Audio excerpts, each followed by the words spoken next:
Good evening, and welcome back to Savannah by Night, our Vampire the Masquerade game here on Knights of Silvermoon. But that is, of course, not our only game. On Tuesday, we have our Age of Myth, which is coming up on its finale. Thursdays, we have the Age of Innovation, which is a sequel sidequel. Delayed starts sequel, maybe, it's the way to look at it. And the occasional Friday is our Star Wars game with Martel, aka Artem over here. The next one is next Friday, the 21st. Correct, Martel? Nice. Unfortunately, Saber got to remind me we're not on next week here. Sorry? Are we streaming next week? We are not streaming next week. We will be streaming the week after, but by the time we do stream the week after, every episode of Savannah by Night should be up on the Knights of Silvermoon YouTube. So you can take that week that will be off to catch up on all of the episodes so that you are up to date on everything our neonates have been up to. And if you want to make any clips of any particular moments, like say I'm dying as one character or another, that would be phenomenal. Or this helps our end of year short montage. compilation. We can compilation of the botches. You've in parentheses ongoing.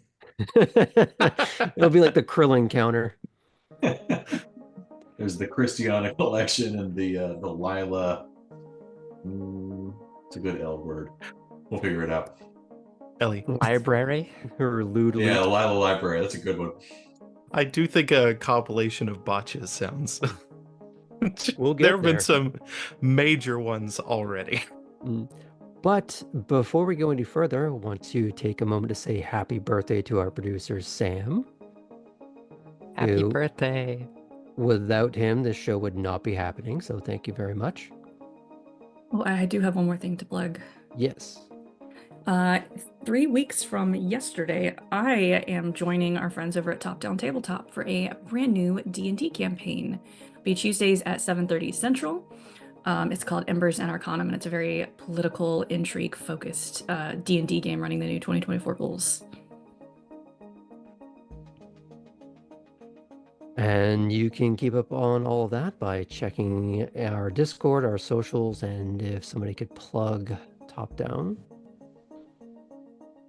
Keep track of all that shenanigans. Does anyone else have any other things they want to announce? No?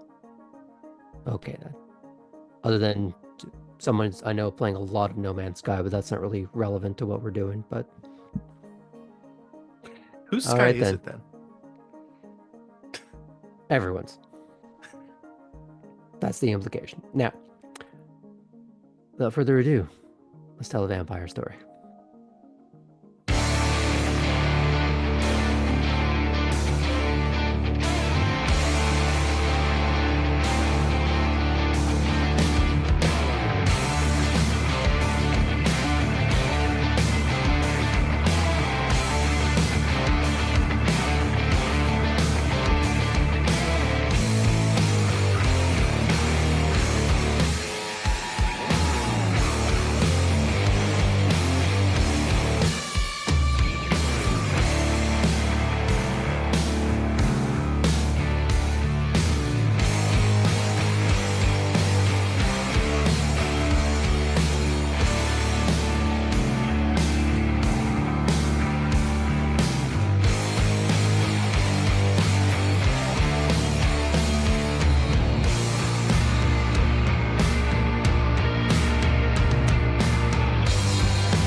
Last time on Savannah by Night.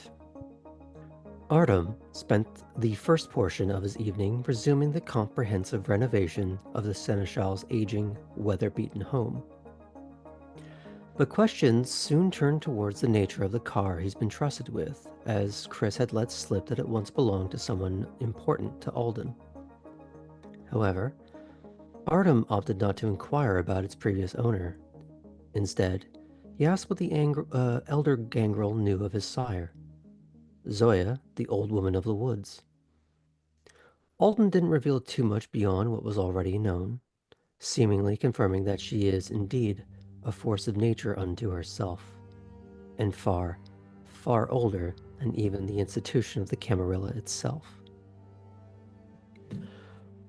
Cora began her evening with preparing the prospect that this would finally be her last night at the cottage, and had packed her things for that eventuality.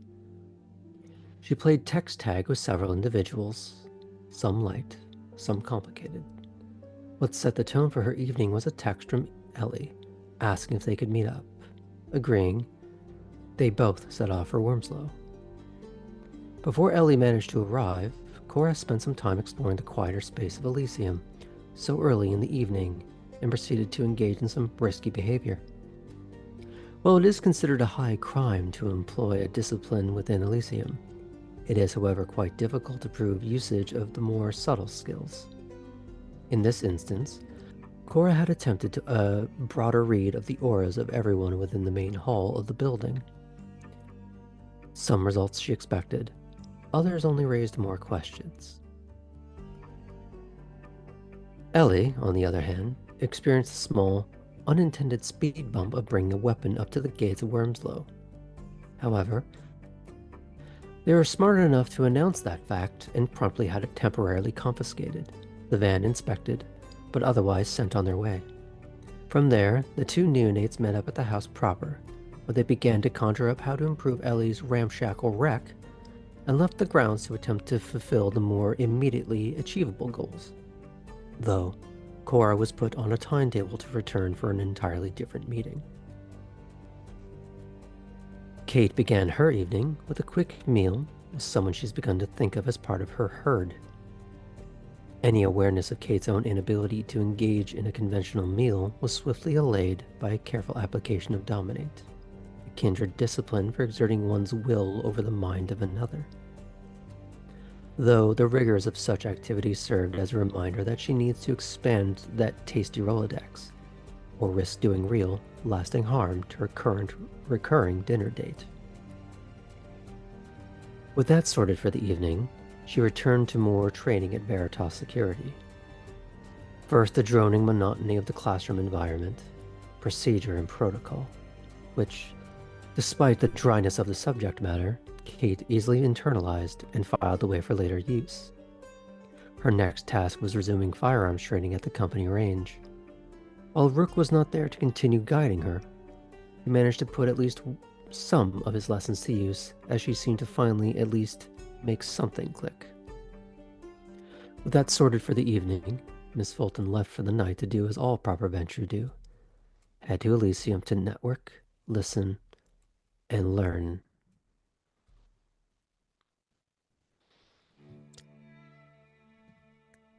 But before we pick up with Elysium proper, we're going to catch up our errant Nosferatu. You need to mark off a point of blood, as you would have been starting off a new night.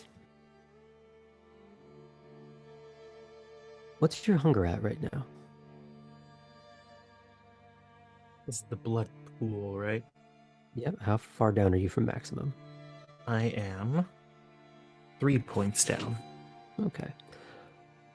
Nothing to be entirely concerned about, but if you are going to be using blood tonight, you may want to think about how you're going to replenish.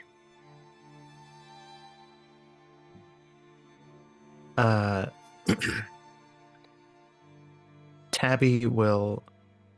I forget where she's waking up. She'd be she's still in waking the up at the Warrens. Warrens, okay. So she's at her own modestly appointed hovel, though it is an actual room with a door. It's very Spartan, as there's nothing really in it except for or rather bare bones cot. But for all intents and purposes, this is her space. It's even locked if she wants it to be. I think she would. Enjoying the amenity that she has not had for a fair portion. Mm-hmm. Thinking about food. She knows that there's usually some rats in the sewer. She does remember eating fairly well and fairly simply at the overpass, but how far was that? Mhm. And she had been driven. You needed a car to get there. Yeah. So she will probably head towards the sewer, just since that tends to be a more accessible and immediate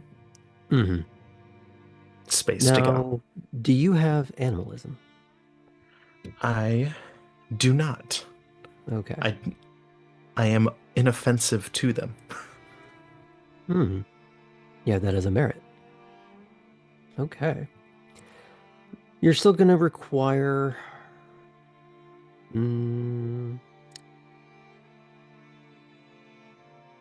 Because this is hunting. You're not sort of using the power of being a Disney princess to lure animals to you. You have to chase them down and by hand. Okay. Do you have anything in survival or animal, Ken? Survival, yes. Okay. So, are you just trying to chase them, or are you trying to corral them into some sort of trap? Not necessarily something you've made, you're not using snares, but are you trying to just outsmart them rather than outrun them? Outsmart. There are a lot more avenues for them to flee from, and regardless of how fast she may be, it's less like, oh, I see them, therefore I've caught them. So she will try and corral and catch. Okay, so you are going to do intelligence and survival.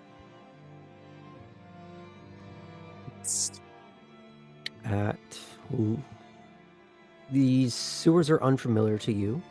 We're going to do at a difficulty of 7. Ooh.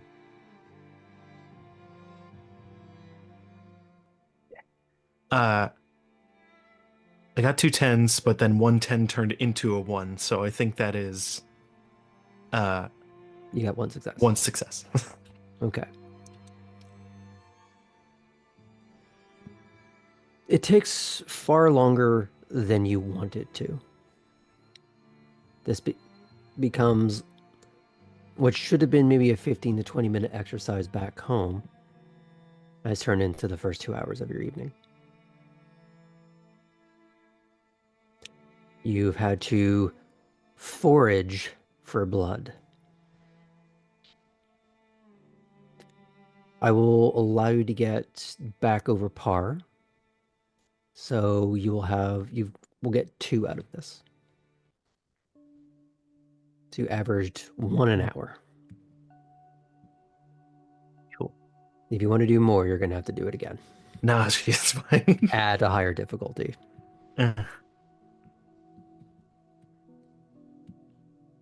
But after you've run yourself a little ragged, you are left alone in the sewers. Are you wandering back towards the Warrens, or are you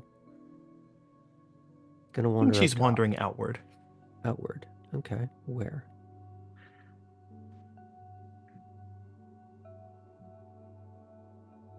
She has mostly been driven around so far, and has not really. While she did spend a night in the sewers, that was good for her. To spend the day. She's not done much footwork exploring. So I think she will try and find a manhole cover or manhole, exit it if it's safe, and try and explore the general area, attempting to memorize just paths that she's gone and ways that are accessible without getting someone to drive her. So this is more of a up periscope. Are you getting out of the sewer or just sort of peeking your head out, doing a Kilroy was here type thing? More of a periscope, but might try and like find street signs in particular and see if it's trying to have more of a mental map. Okay.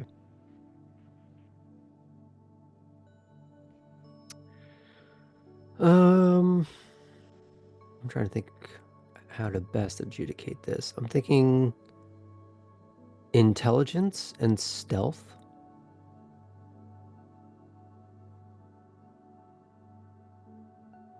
I'm just gonna do this as a 6.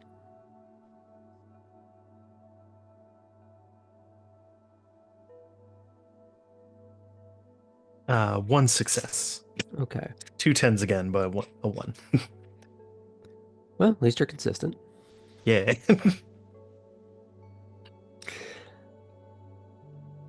Hey, 1 success is better than nothing.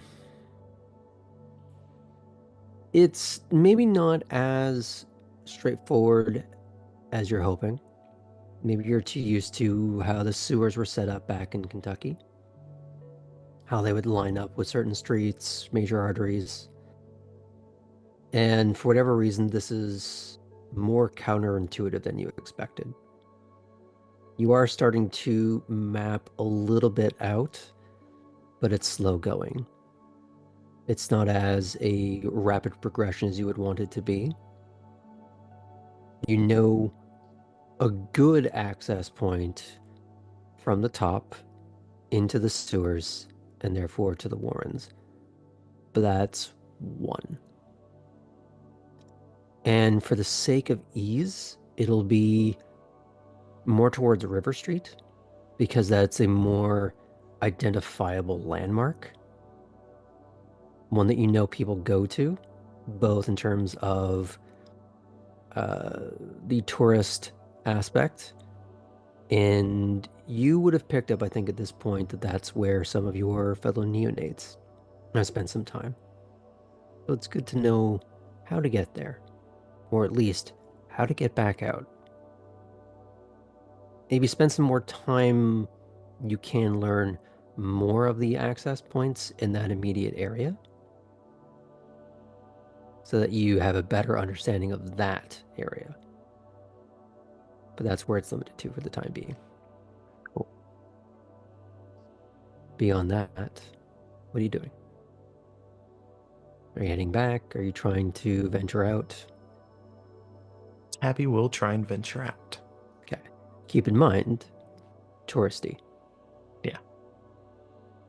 A lot more eyes, especially if you're going to go on River Street itself,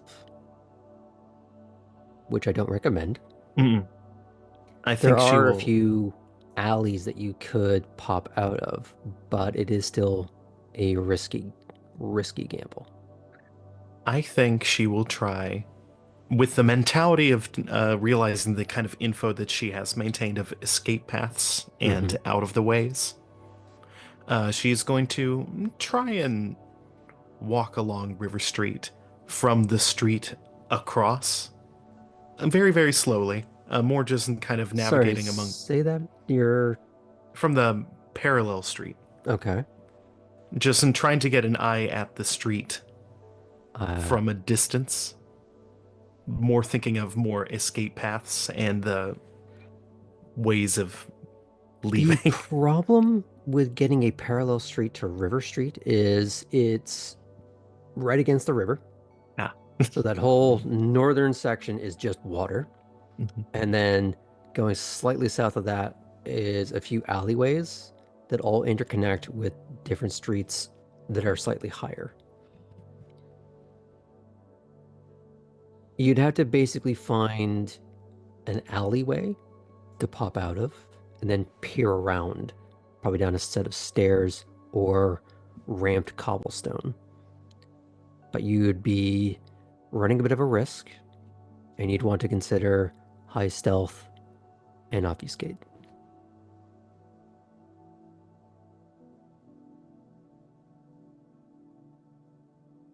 The goal right now is definitely to just try and build the mental map. Does not want to be reckless, and a lot of that is inherently going into any of the populated areas. She doesn't even necessarily need to do that. So whatever would likely be the safest overt way, even if it's kind of shunning, even if it's shunning the main places that people go, just kind of walking along and maybe every so often trying to locate the same landmark or the same place. So you want to be traveling under the sewers, pop your head up, look around, trying to like almost do like a visual ping. Exactly. Okay. So this will go back to your earlier rule of you were mapping out that area. Yes. Yeah. So we'll you don't have to roll any further because that's what that was for. You're just going through all the rote actions of doing it and at least getting a local circumnavigation of the area. But again, localized pretty much to that chunk of River Street. If you want to get really good at this, you're going to have to spend more than one night. But you have the building blocks to at least have a starting point. Tabby will check the group chat and see if there was any type of messages that she's missed of where people have been going. I believe the group chat was... Oh, actually, here's a question. Did the all-girls group chat involve Tabby? I think we decided that Tabby, like, it was literally everyone but Artem. Okay. So you would have seen the cake picture of a blurry Artem.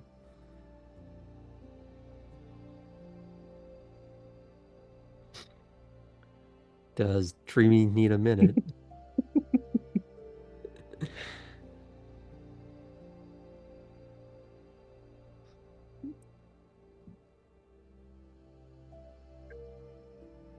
I'm just going to say I win. So Tabby would have seen some of that back and forth, especially the ultra zoomed in, extra blurry, just Artem cake. Fully cropped in. Yep. From Chris. I think the message said, heading to the big house, I'm bringing cake. There we go.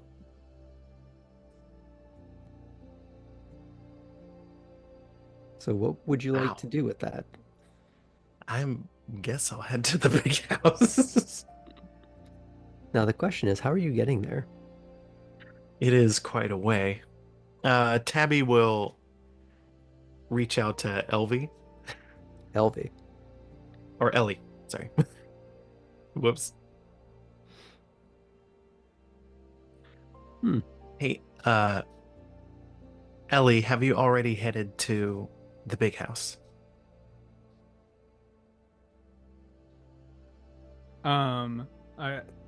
You would be need a ride. on the ride, on the drive from Wormsloe with Cora as you're heading into town to do your vehicular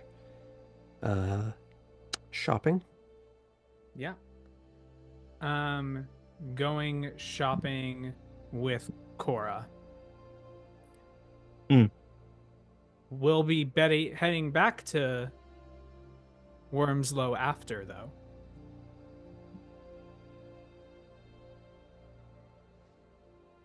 And Wormsloe is the big house. Okay. So you can say Wormsloe, you can say big house. You just should not say Elysium in an open format. Okay. Yeah, makes sense. Or a house where there are definitely no pizza jokes. Don't say that. So yeah, Ellie will say not having a car sucks. Ellie's like Ellie like turns to Cora as they're texting Tabby and going, I think Tabby's asking for a ride, but just isn't actually asking for a ride. It's best to be direct about it. Are you... Ellie texts, are you asking for a ride? Oh yeah, wait. How long is shopping? I'll pin where we are. If you can get there, fine. Otherwise, I can pick you up. Yo, thanks. How close am I to that pinged location? We can deal with that in a minute. We're gonna slide over to Cora and Ellie. So we're picking up another then. I guess so. It's well, you can probably imagine it's tough when being one of the few people who actually drives.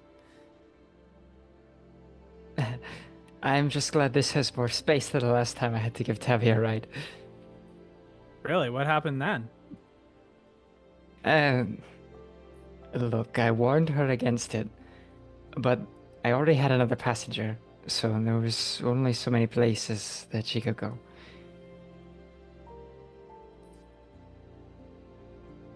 So we're talking either hood, trunk, or can't imagine the roof. I'm not going to carry anybody on the hood or the roof. Wow, that must have been a little tight fit, I guess. So, yeah, that's part of the reason why I wanted a slightly bigger ride. I feel like everyone is going for the really sleek stuff nowadays. Both for the Sorry, no purposes, offense. for sure. You won the car, so that wasn't meant to be. Sorry. Yeah, no offense taken.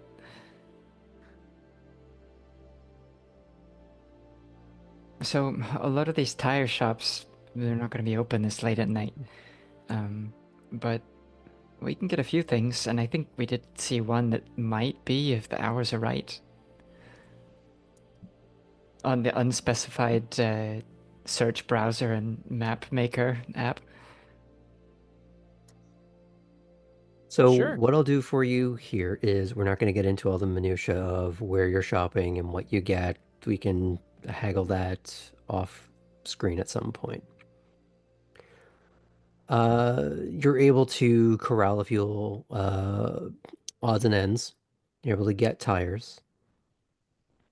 They're not going to be the, bulletproof Uber things that are going to last you forever, but they are decent.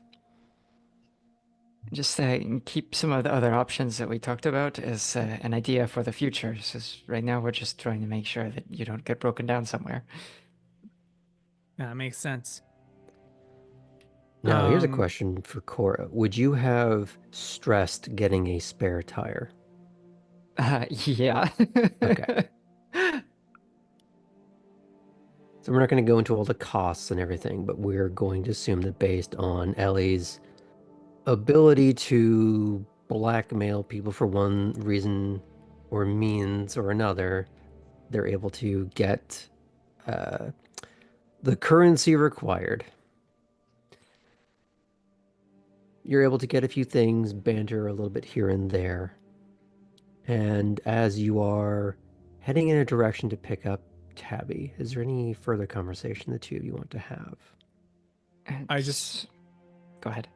I just wanted to clarify on my end that Ellie is probably has their hood up for most of these interactions and is also using the mask to cover their more obvious features. Mm-hmm. And for anything where it becomes a bit dicey, you have someone here that can talk on your behalf. I was just about to say, Cora does offer, after seeing a few of those interactions happen, because, if there's any moment when you feel like you need to wait in the car, I could take care of it. Thank you. You probably also I imagine we'll actually know what you're talking about when you're shopping for something. Well, it's good for you to see the whole process anyway, so you can do it for yourself the next time, so. Which, by the way, I don't remember if we covered this, the last time we met or the time before, but, what do you do for work to be able to, afford the upgrades?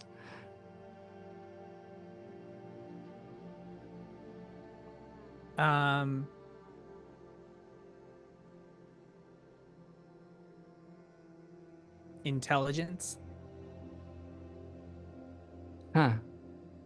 Okay. So like, the FBI or Interpol or something. I have much better skills than they do. Really? Well, I want you to roll manipulation and subterfuge versus Cora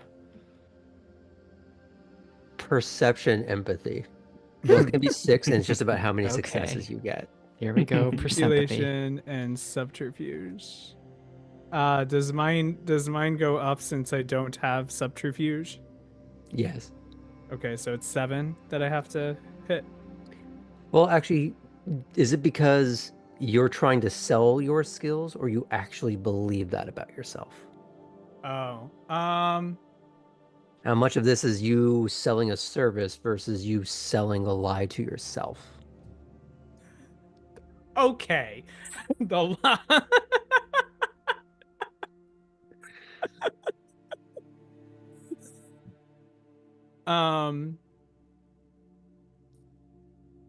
I would say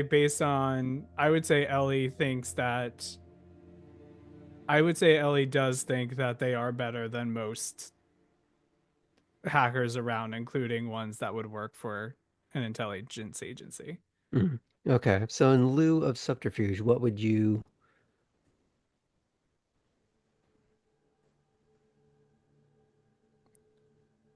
Because Ellie's not really a totally people misinterpreted drive. Because I was thinking like passion drive, but that's just actually regular driving.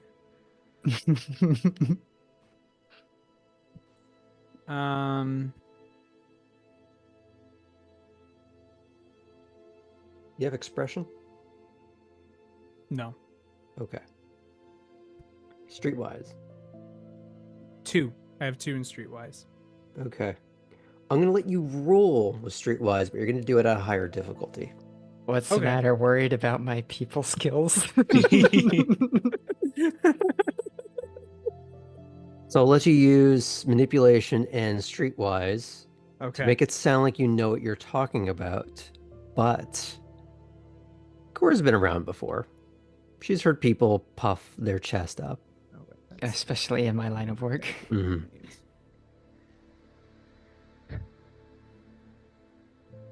So I'm doing 7. Mm-hmm. Right. 2, 3. Because this is an off-brand use of that skill.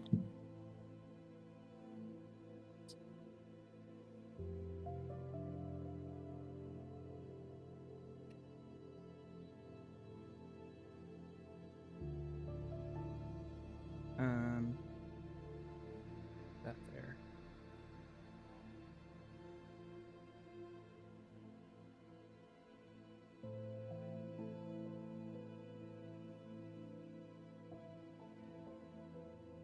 Four successes. No ones.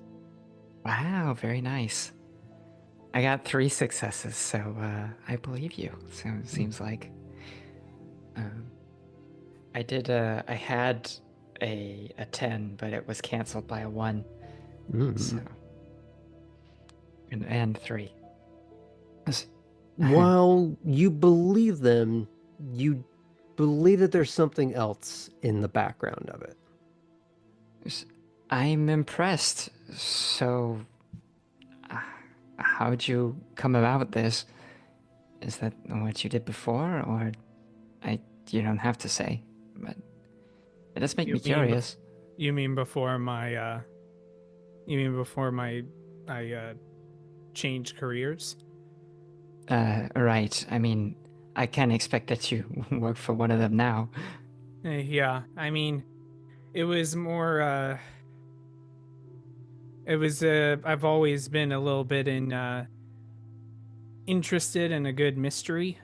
So kind of got a little bit too much into various deep dives here and there. And yeah, I've always been interested in solving said mysteries. So a bit more freelance, like you listen to the cold case podcasts. Oh yeah. That's kind of they they definitely inspired me if not actually being able to solve those cases themselves.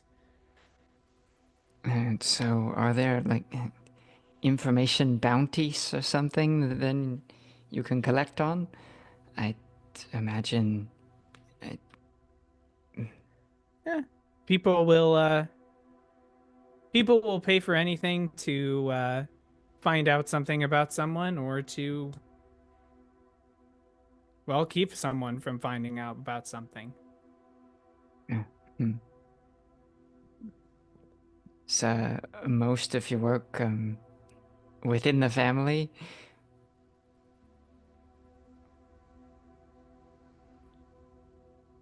I'm a little more freelance in that way. I have connections. And that's all we will say on that matter. I figured Cora picks up that that's probably where the conversation's going to end. I'd say you have a few more minutes of that conversation awkwardly trailing off before you arrive at where you dropped a pin for Tabby. Do we have power windows, or are they like roll down? I'd say on this van, this is very much roll down windows. Okay, well, in that case.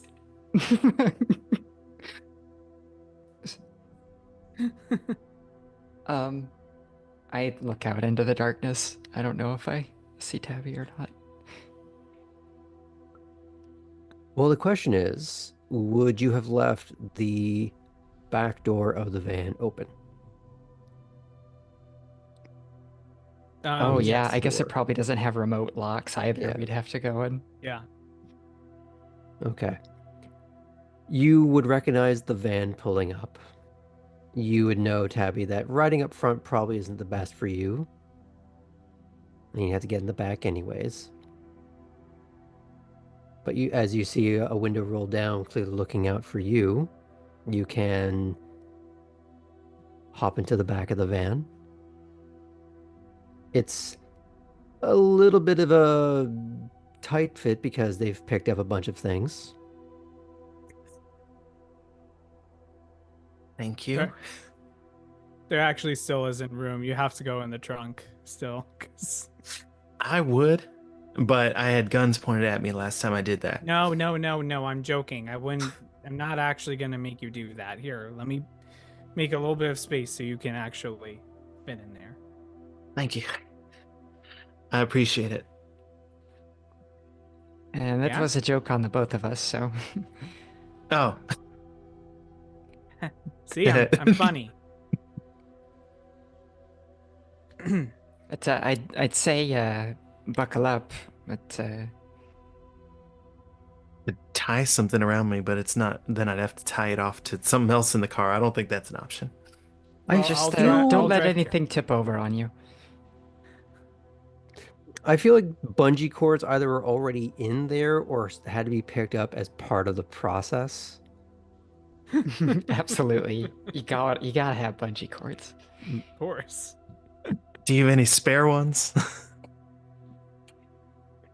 While the three of you Cora's are gonna start figuring this driving. out, yeah, You can start heading towards Wormsloe. Do the three of you have any conversation you'd like to make? So, what's bringing you to the big house, Tabby? Seemed like the place to be. I've been trying to start little goals already, but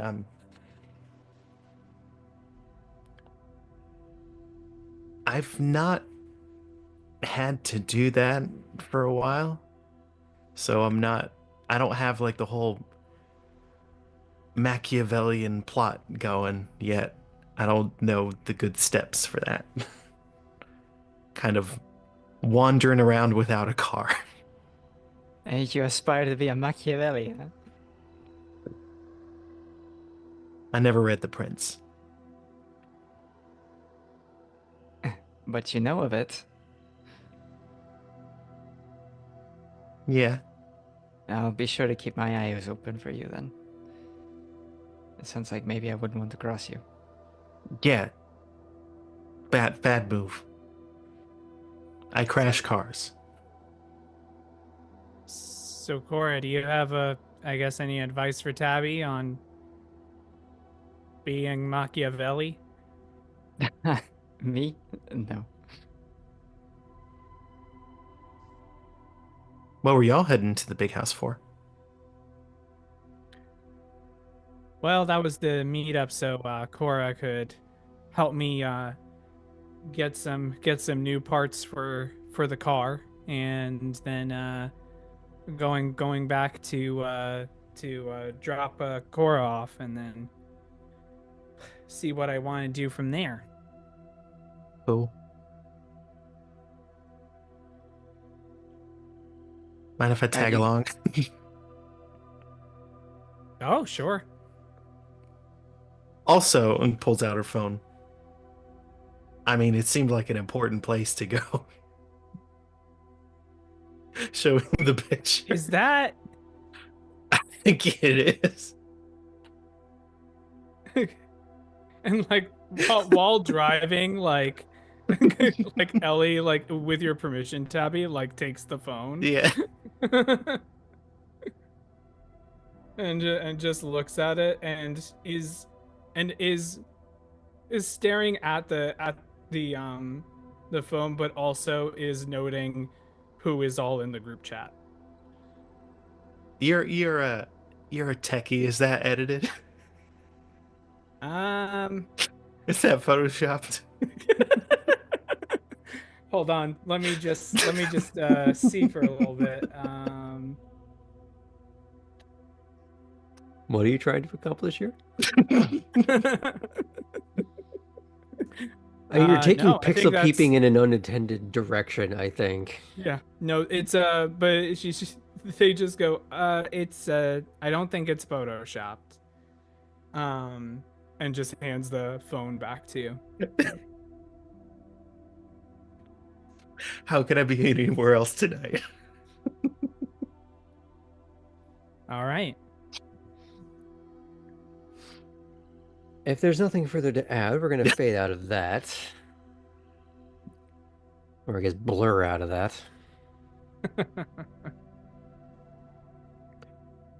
If Artem and Kate are feeling able, we fade back in at Elysium proper on the property of Wormsloe,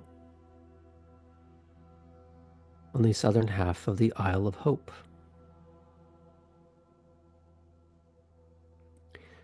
The parking lot is not brimming, but it's not a ghost town either. It does seem like people are filtering in, but people have gotten there a little before you. It doesn't seem to have the same pomp and circumstance as when you first arrived. For Kate especially, this seems like the average. Elysium is always open. We'll see who filters in and out during the night. court is an ongoing thing rather than a weekly or monthly institution. You know that probably better than anyone here, by a wide margin. So while there are pockets of activity, some conversations, some you know is going to be gossip and rumor and wheeling, dealing, horse trading. Some of it is completely and utterly mundane. The water cooler conversations, such as they are. In many ways, this is your element. But what do you want to do now that you're here? I want to take a lap and see if there's anyone I know. You'd find the keeper rather quickly. You would find... Let's go to my list, because it is expansive tonight. Did I recognize any vehicles out in the parking lot? Or the parking area? You recognize some of the Range Rovers that you've seen. Mm-hmm.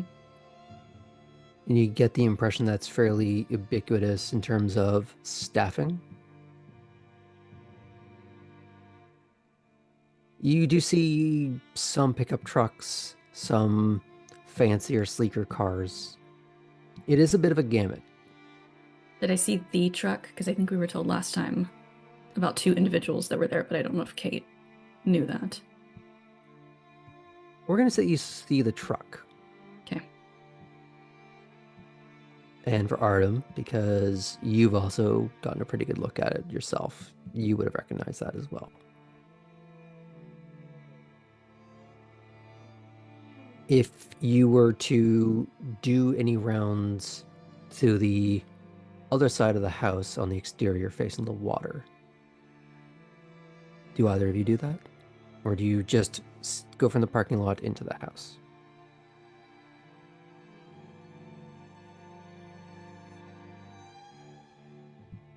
Yeah, Artem might do a circuit outside before going in. It's just Kate, the kind of guy he is. Kate, do you join him or do you go straight into the house? No, I'll take a lap on the outside. Okay. You see 1 or 2 boats. You don't know if they are always there.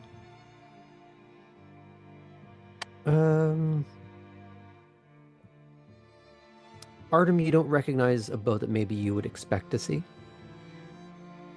You said Alden has a truck, right? He drove off in his truck? Yeah, okay, so that would make sense. And he would have left before you did. And you do see it in that parking lot. But all you see is mostly calm waters.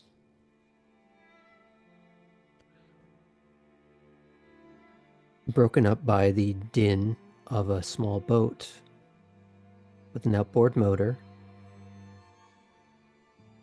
coasting up to the dock, being moored, and a familiar spiky, dirty blonde-haired man with permanently snarling features walks past both of you. The Scourge. And he does that thing that only reptiles and birds do, where there's this head snap in one direction, no gradual step. As he sees both of you, clocks both, and then keeps walking right past.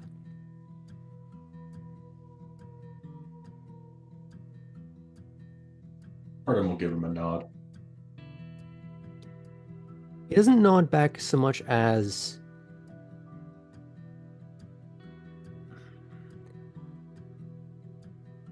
not quite a snarl, not quite a growl, but this animalistic sound. You're not quite sure where it's coming from. If it's erupting through the teeth or simply rumbling in the chest, in the throat.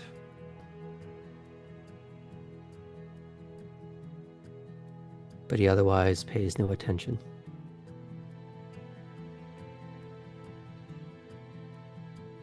That hidden chestal snarl seems to be the only acknowledgement. Is Chris with us, or did she head inside the house? Oh, she's inside the house. Okay.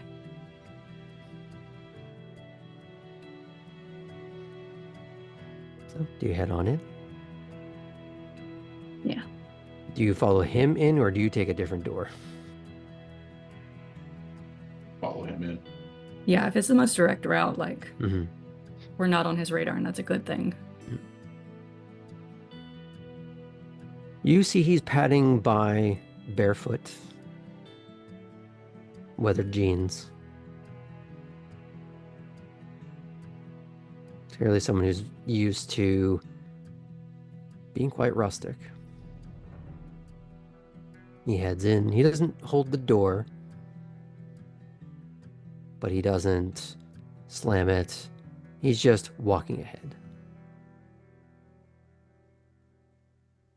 As you walk in, you're used to heading in from a different direction, but you are finding the same level of activity, pockets of conversation. You would see the prince on his chair, but it's not a loud courtly procession. It's smaller conversations. No formal lineup, just whoever filters in and out. It doesn't necessarily look like business, per se. Doesn't necessarily look like courtly petition. Looks like conversation for the most part.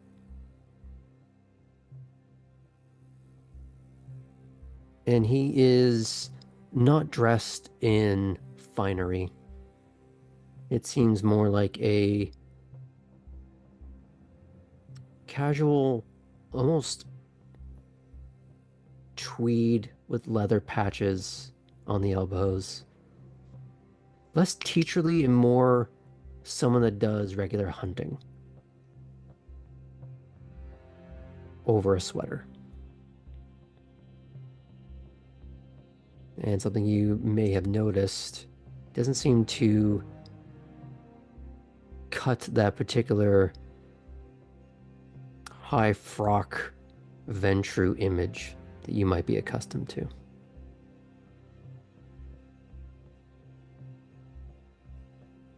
As for people you might recognize... Does Maplethorpe head up to the prince, or is he just... He's milling through. Okay.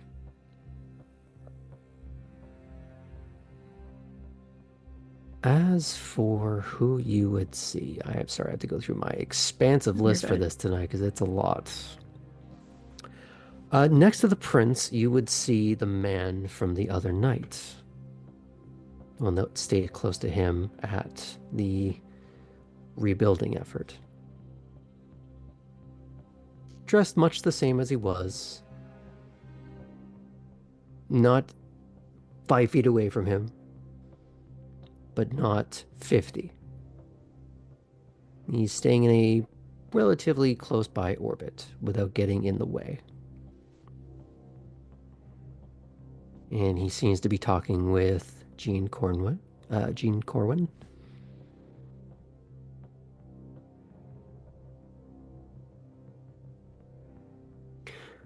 For Artem, you would see Alden talking to a porcelain-skinned woman with red hair.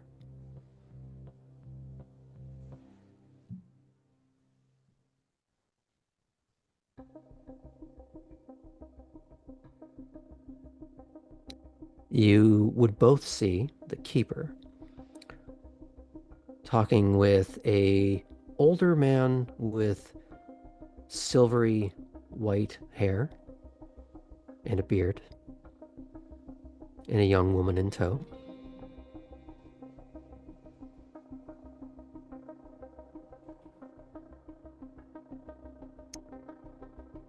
You would see Mr. Innsbruck talking with a woman with a lace choker and unnaturally red hair. Like someone took an eyedropper tool in Photoshop and went to the most unnatural red possible.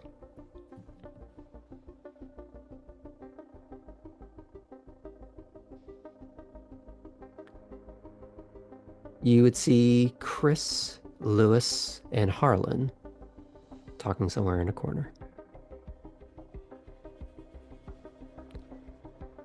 But that's among a sea of people you don't really know and have no context for. So again, while this is not the pomp and circumstance of a full court event, this is the start of at least a night at court. So what would you like to do?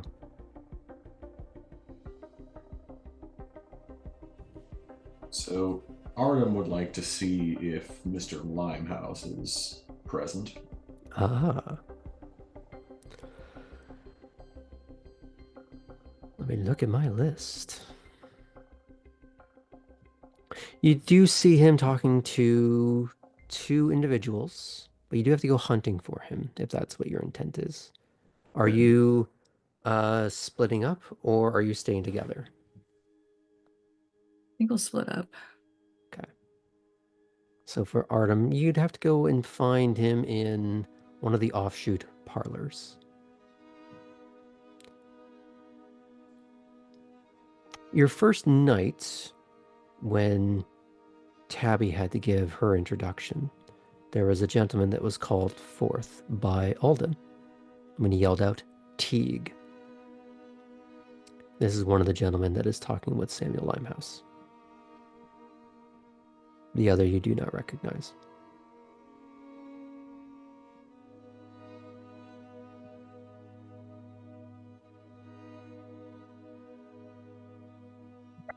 If it seems appropriate, I'll go in for a handshake, but if it seems like they're in a deeper conversation, then I'll just note them and then maybe go see who else is around.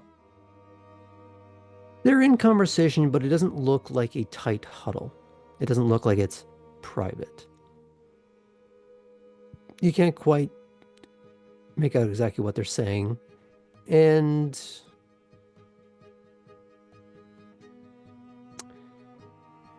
it doesn't look animated. It doesn't look hushed. It looks more casual. Or at least that's the tone you're getting. So, not the worst bet to go up and say hello. Yeah. Now, considering that Bruce had mentioned that this was his boss, how do you address him? You just go, Mr. Limehouse? Do you put anything else on that?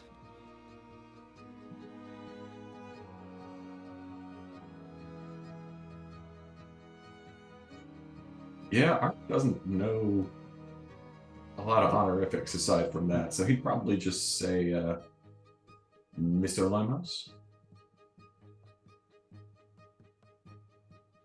Artem, was it? Yes, sir. He's going to reach out for your hand. He's going to look at the one you don't recognize. Longer hair, muscular build, beardy. The way that you could really describe him as sort of a, well, much like you, a modern day Sasquatch. Limbs maybe just slightly longer than they ought to be.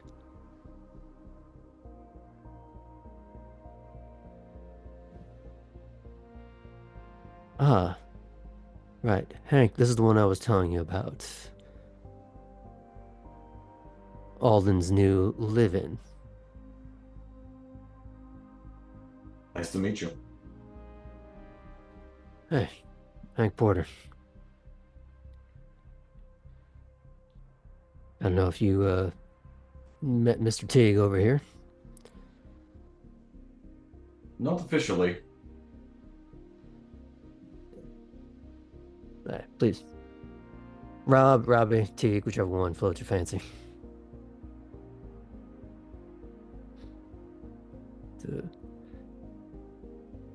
Hank will continue.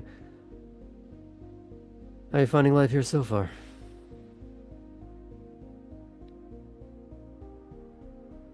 Seems pretty nice. It wasn't what I was expecting, but... That's when Limehouse leans in. What were you expecting?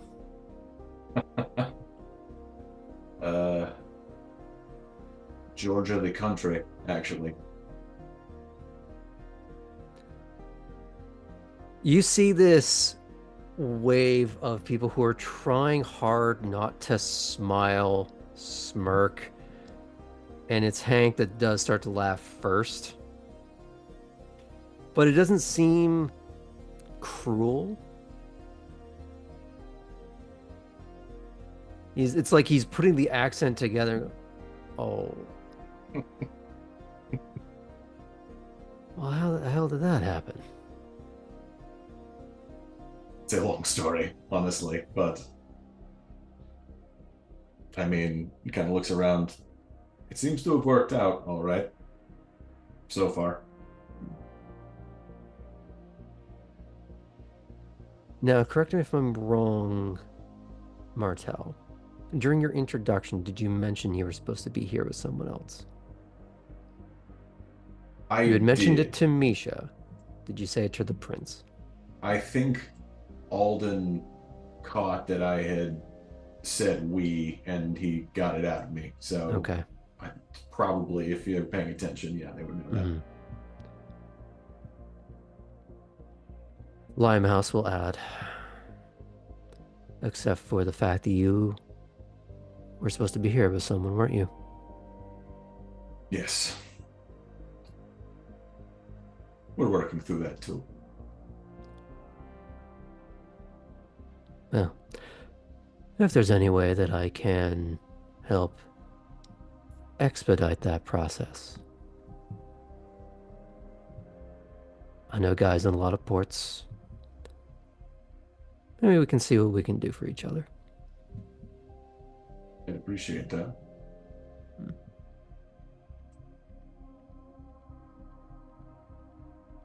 Is there anything you want to ask them, or? Yeah, I kind of want to ask, like,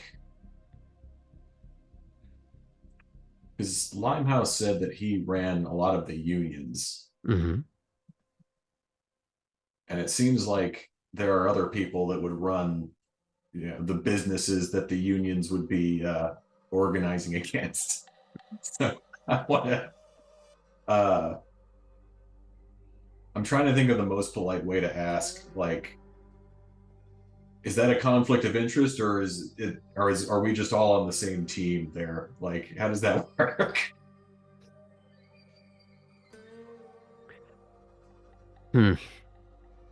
May not make that to there quite tonight, but ultimately that's where I want to go with this. Okay, so how do you want to actually ask him that, though? Yeah.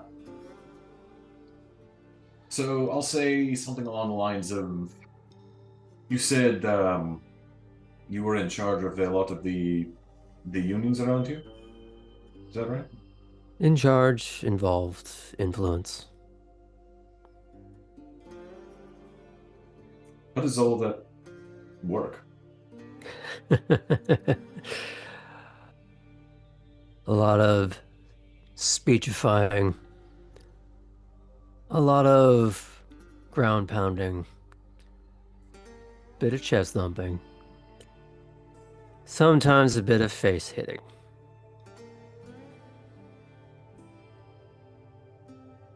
Depends on the day, depends on who.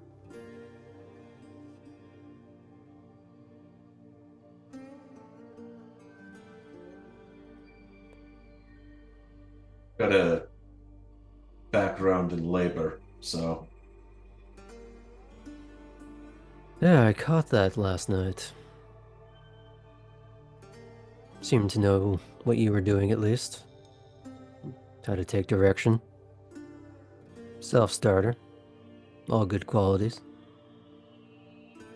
Tools are a little more advanced than I'm used to, but... Well, if you know how to make do with sticks and rocks, imagine what you can do when you actually know what the tools do. Right. We can get you trained up if there's something you're looking to start in. Looks like that would be awesome. What are you looking to work in?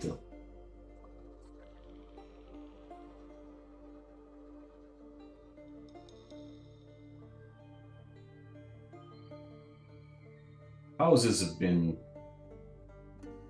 good for me so far. Continuing on with that would probably be where I'd start. And if I wanted to try something new, I guess we'd see what there was an opportunity to do. General contract work. Well, you'd never starve working in a place hit by so many storms. Yeah, caught that. However, easy to take advantage of people in that situation.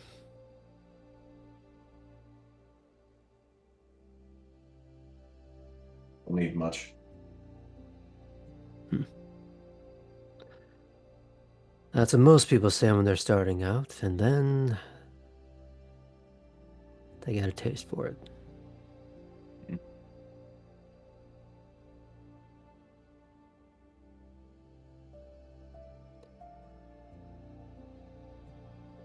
Get a hold of me in a day or two, and we can find you some place to start. Sure. Thanks. Whatever makes the whole stronger.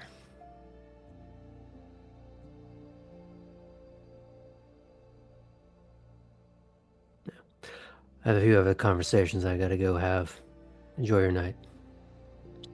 And he'll filter out, but he doesn't try and push you out if you want to stay there talking to them. Would you like to sort of fade out on that just a little bit? I will say he does stay talking to them, but we can totally fade out. That's fine. Okay. What you pick up on pretty quick is Teague in particular is I have to look at my notes now because it's been a minute. That he is one of yours.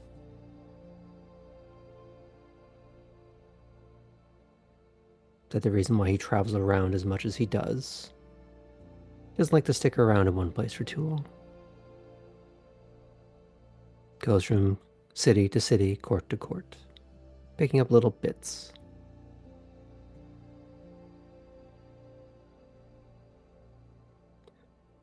Now, while his news may not be pertinent to you, it is something he does pick up on.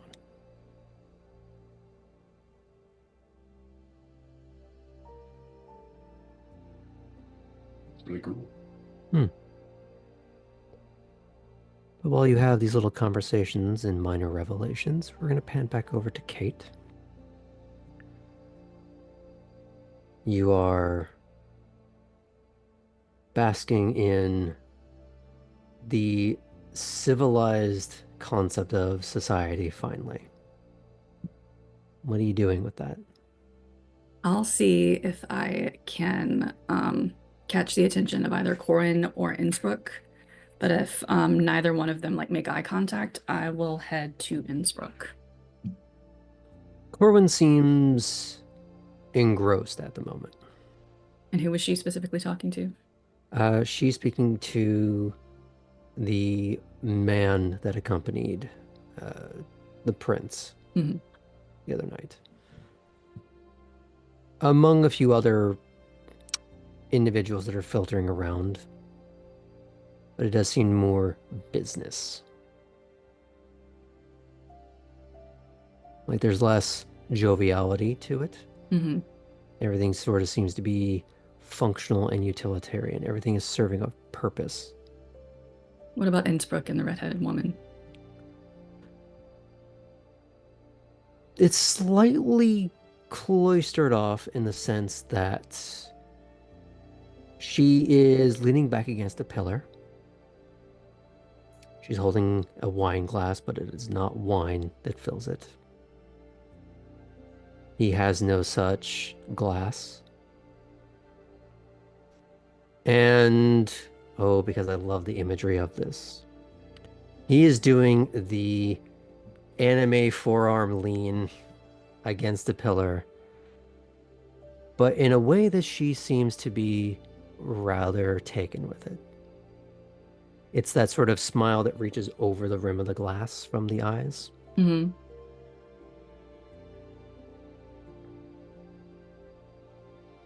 Well, in that case, let me scan over. You go lean on the other side, or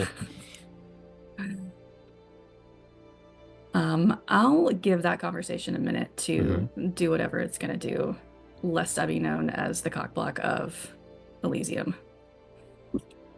Wouldn't want to put that on a business card. Oh man. What are some of these other pairings that you specifically pointed out? Like, Okay. I feel like my fallback is going to be Chris Lewis and Harlan, but okay.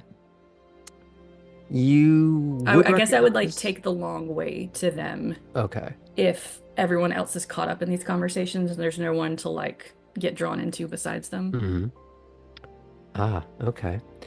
You do see Redgrave talking with another mob of ladies that you may or may not recognize. One of them would be Ava Lash. And a few others that you don't pick up on immediately. But they're all very well dressed, nice heels, all perfectly poised. And you get Mean Girls energy, is the only way I can put it. Like in Elysium, we wear pink, except they're not wearing pink. Oh, I kind of like that vibe though. Mm-hmm. But it has a bit of a standoffishness to it. Okay. I can't Katie Harry my way in. Got it. I'm not saying you can't try. I'm just saying it's an uphill battle. And you are not dressed to the nines in the way that they are. Yeah. I did put the heels on, but no, not in the same way. Yeah. Because you just came back from work. Yeah, like a classroom setting, a firing range, and then you put on heels to dress that differently. Yeah. So you don't sartorially match the vibe at the moment. Not to say that you can't try. There is... Let me look at my list, because I had a few things written specifically for you. You do see, well, 3 blondes. One, a male in a suit. A nice suit. The silk black tie. But his hair is spiked up. Stylishly so. Elementally smug is the only way I can really describe him. I know which picture you're talking about. Yeah. There is a blonde that you don't recognize unless you were paying a lot of attention at the racetrack. This a blonde woman, the second person? Yes. She's wearing a more... I wouldn't say forward dress, but one that is hugging and displaying in all the right ways while still staying within higher society function. It's got a little bit of that classic era bodycon.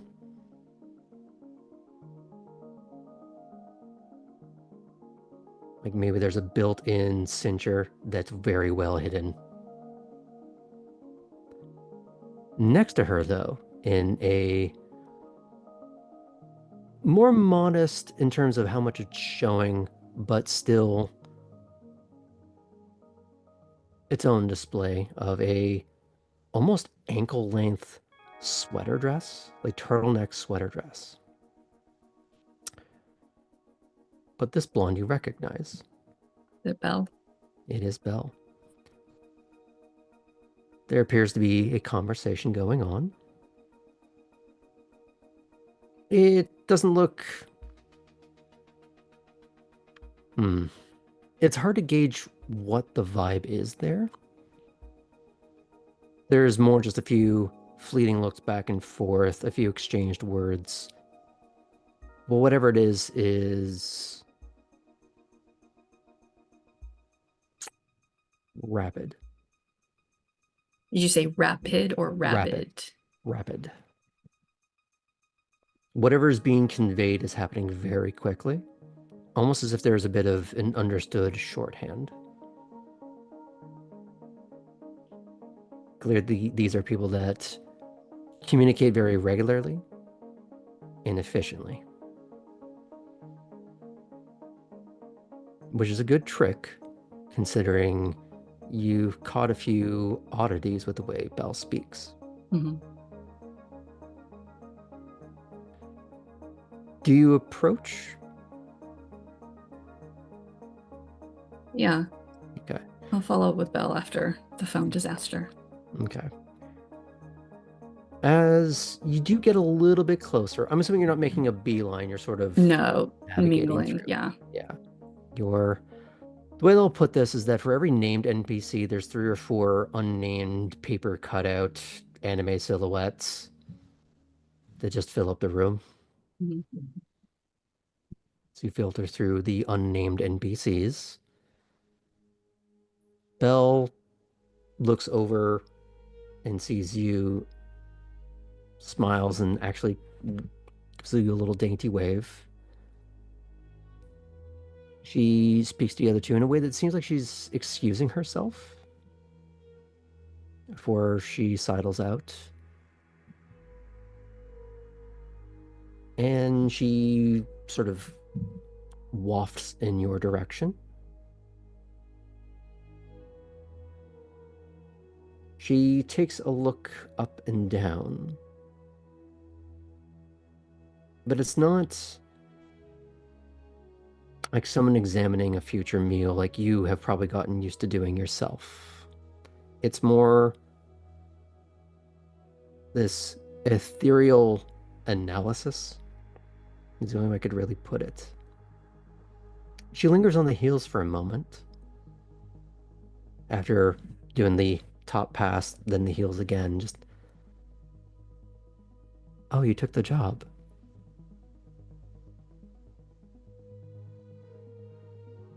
Which job are you referring to? Oh, I did it again.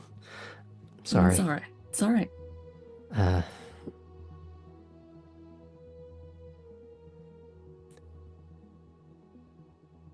I think I can still smell the powder. Ah, yes, I did take a job with Veritas.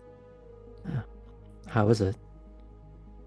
It's training and orientation so far, but The boring stuff, then. it's all right.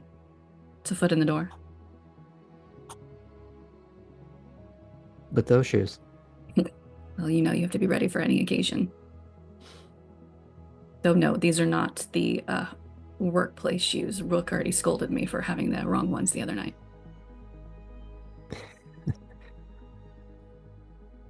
That sounds like Rook. Is he all work, no play?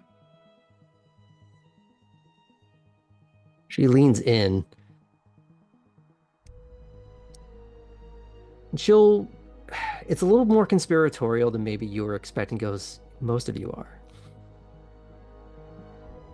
It's a family trait then.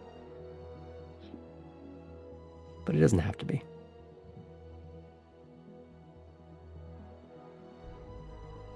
How's the new phone treating you? Promise I'm not going to step on it this time. At that, you actually do get an unexpected laugh. Like, she was surprised that you would go with a too soon joke. Like, apparently, you can have fun. It's not just all work. But stay away from my phone. Promise.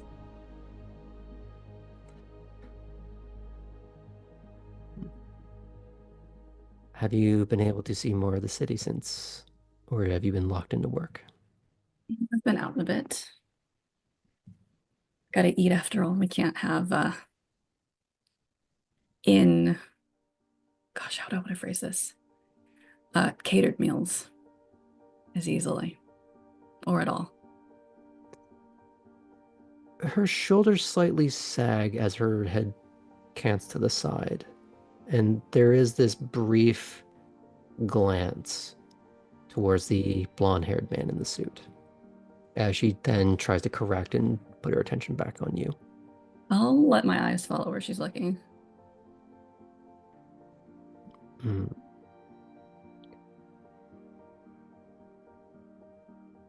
She'll lean in again, and she'll, without using her fingers to point, she'll sort of tilt her head in a few directions. Some of the refreshments are arranged by Sebastian over there. Hmm.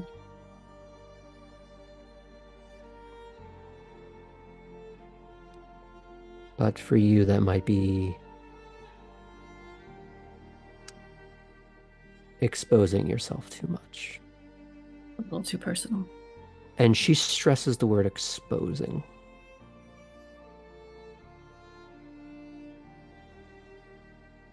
In what kind of way? Like, what would I pick up on?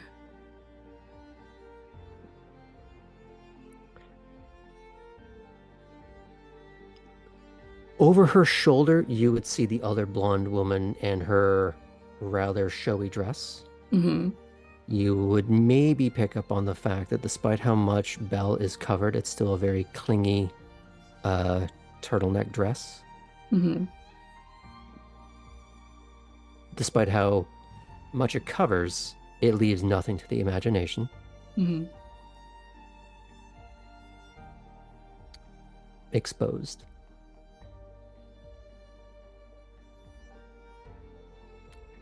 Now, that being said, exactly what she means is still lost.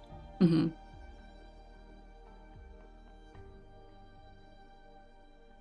I've seen her in a rather particular outfit when I gave her the phone the other night.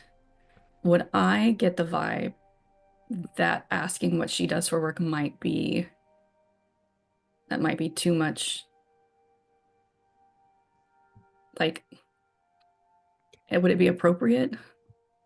You also saw that both, if you saw her and the other woman there, they were both in sort of that racer queen, shorty kind of outfit Mm-hmm. at the track. Mm-hmm. And then when I gave her the phone, she was in just like a trench coat and Just heels. a trench coat. She's not wearing the same heels, but still very dainty heels. Mm-hmm. But it's up to you if you want to ask that question or not.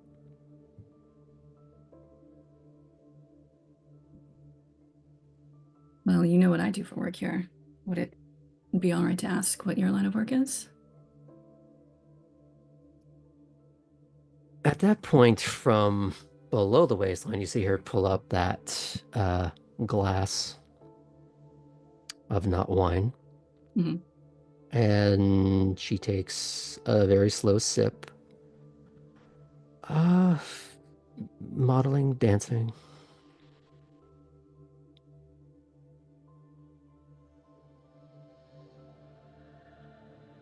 Oh, right. You prefer jobs where you don't have to talk because of...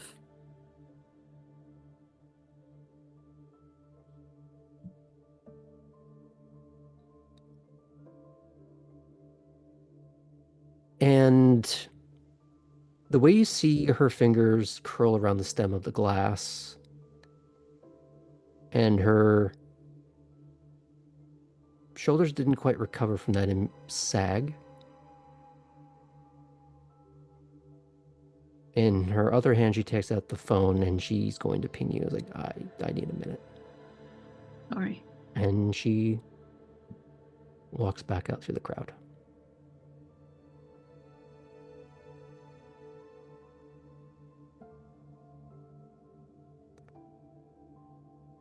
But she walks right by the other two blonde people who... He briefly looks over his shoulder in such a way that you see the back of his head as he's watching her go out. And you see the other blonde woman kind of give a bit of a smirk.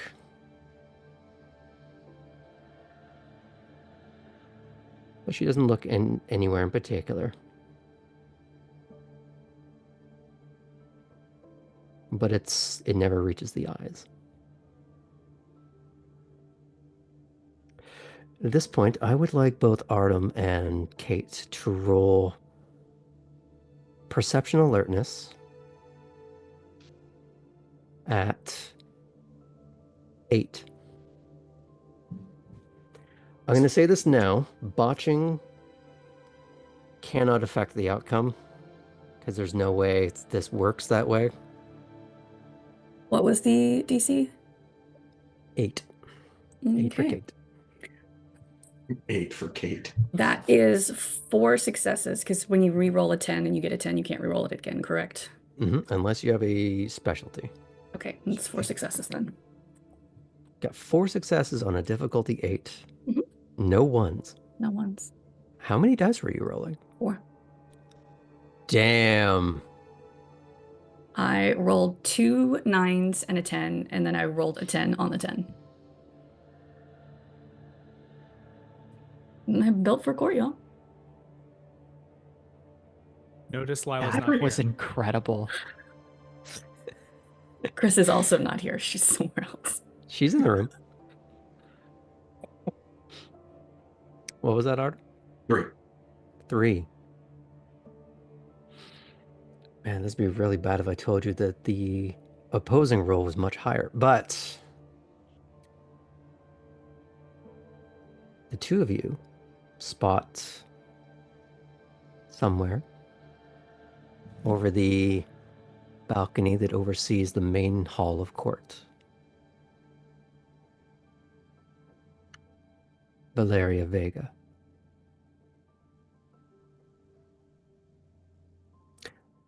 The first time you saw her at court was after she'd already killed someone.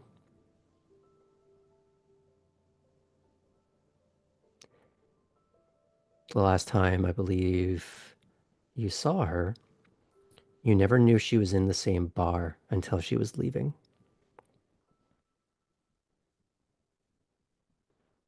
And here she is, the watchful eye over the court of Savannah. And I think that's a good time to take a quick break.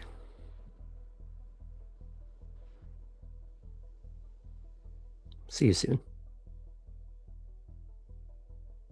Welcome back to Savannah by Night. We're picking up at Elysium, where 2 of our neonates have been milling around, and they've spotted the sheriff. But what they don't know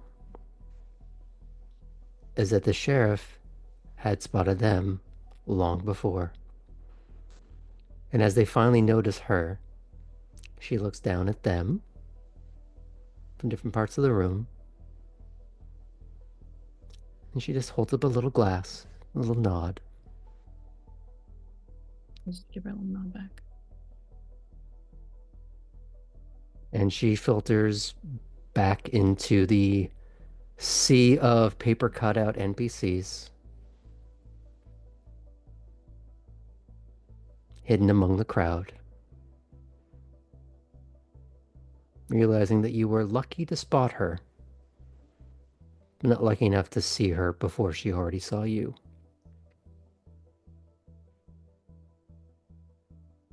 But surely She wouldn't do anything in Elysium. You don't have to worry if you haven't done anything. Now, as you two are milling around in your different directions, with Kate, you've just had your conversation partner excuse herself. Artem, you eventually leave that parlor and you start wandering around. You're not gravitating towards each other, but you're just starting to mill around the growing crowd as it has begun to intensify a little bit. Just in terms of number of people, not in terms of activity. There's no formality or pomp and circumstance to the evening.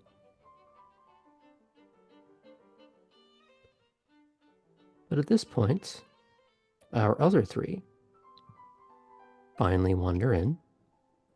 But before we get to that, I just want to do one quick check. As you pull up to the gate of Wormsloe, do you announce the entirety of your party? Or do you make a bit of a kerfuffle at the gate?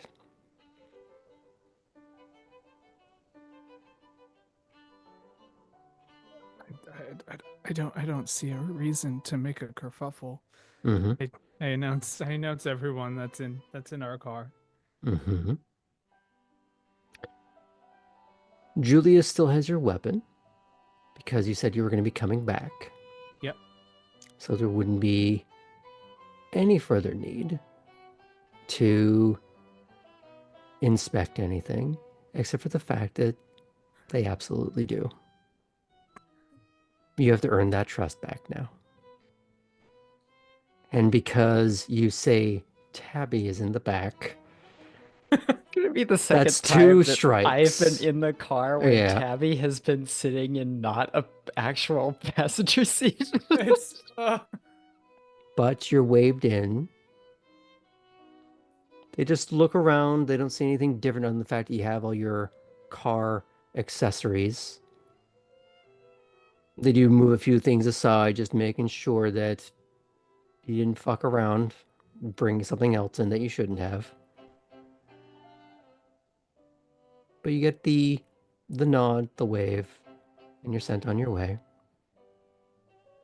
Assuming you don't again? say that again. So sorry, did I get in trouble again?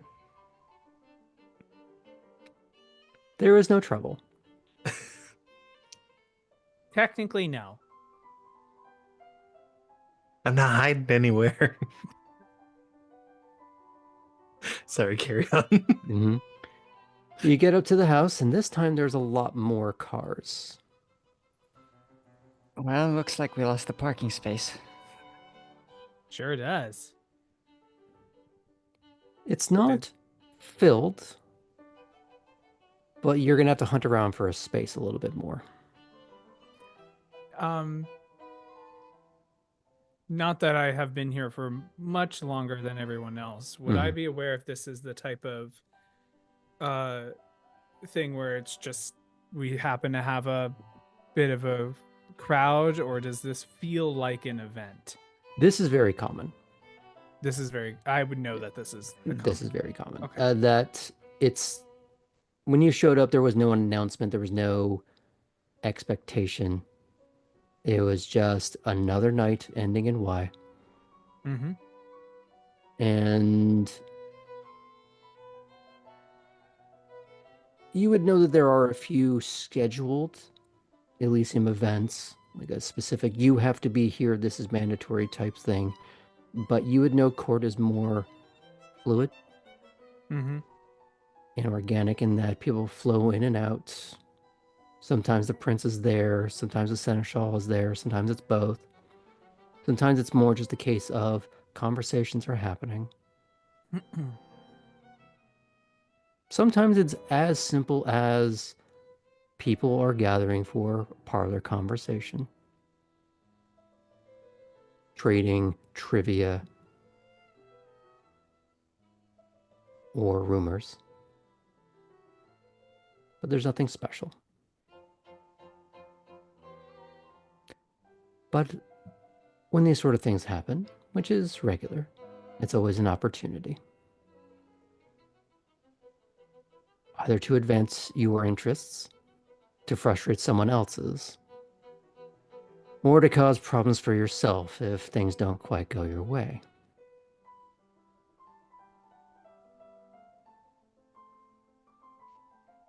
And as you find a parking space eventually,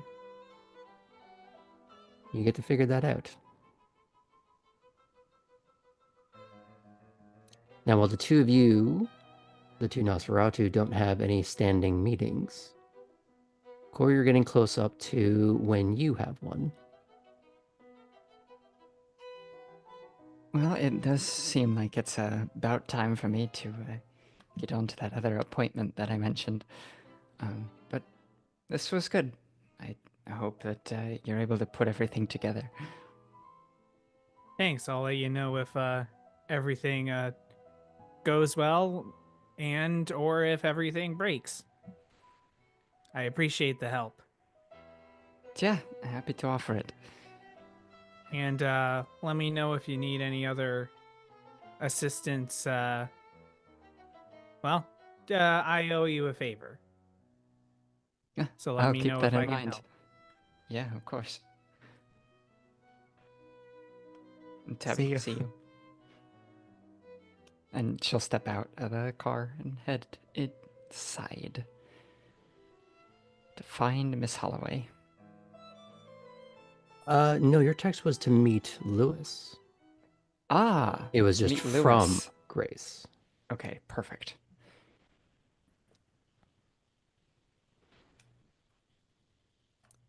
But as the three of you pass through the front door, as always, there is Bruno. Do you give him grief, or do you just give your hellos and pass through? I have already messed around with him tonight. I'll just say hi. Oh, you know what? I can't help myself. She'll speak English, though. Any interesting personalities come through tonight? All of them. Fair enough. Take care, Bruno. To be fair, that's the most amount of words you've gotten out of him thus far. It's true. I keep working on it. I'll go inside. Just kind of a bow nod. Hey, Bruno. As I'm walking by. He's not the only guard you see walking the grounds near the door. He's certainly the most familiar, though, other than, well, I guess Julius for you. But get in, and you are immediately met with the din of a social scene. Amid the melodrama of manners that is the court.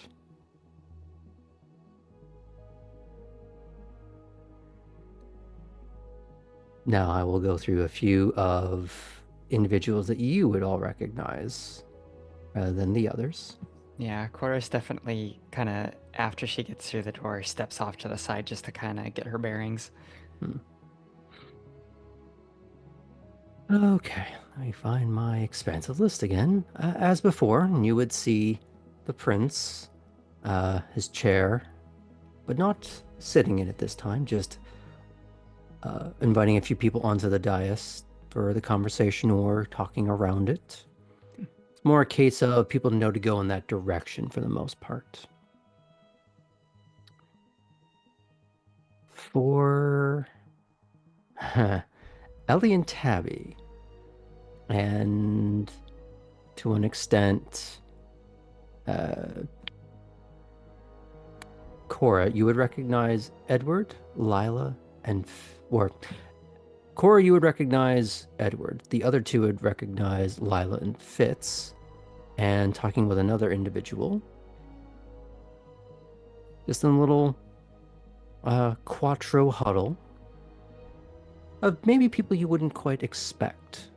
One you know to be a Ventru, two Nosferatu. What could they possibly have in common? And who is the other individual?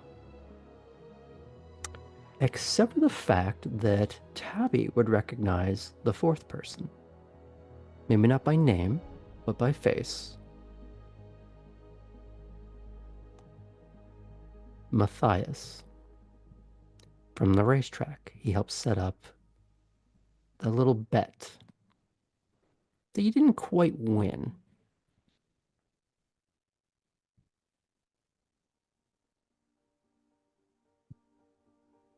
Or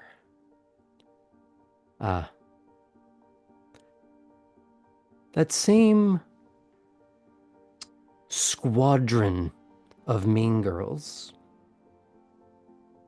would be recognized differently for Cora, as you would see Matilda Swafford and Grace Holloway, amongst a group of people you don't know.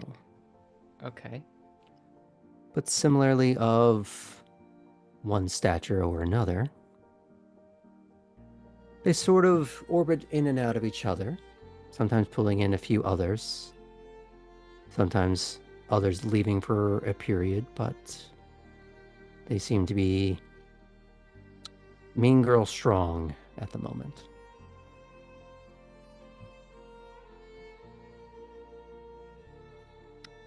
Let's see who else we have.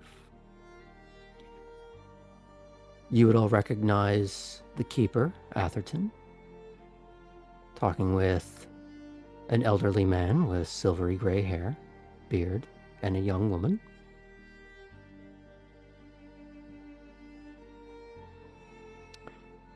You would see, well, Cora would recognize Costello,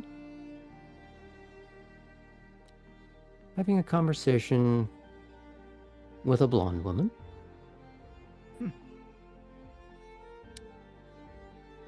But roll me perception empathy.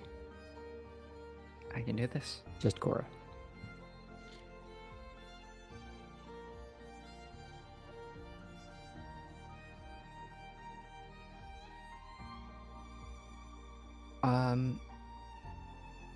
Remind me, do we have to meet or surpass the DC to have it count? It's a meet or beat. In that case, I have 4 successes this time. Whoa, nope. Scratch that. I'm sorry, I have 5. He looks uncomfortable. And you don't know why, because we don't do the D&D insight thing if you get the whole download. You catch the surface, a little bit of the body language.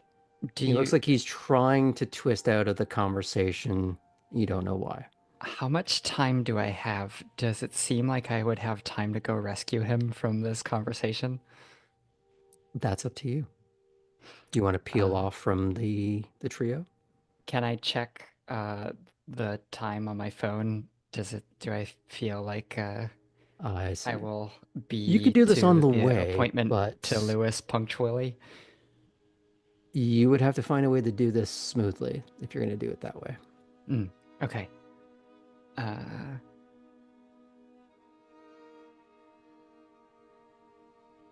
All right, let's try it.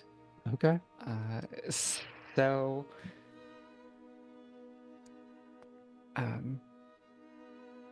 Cora is going to stride up to this conversation, and say,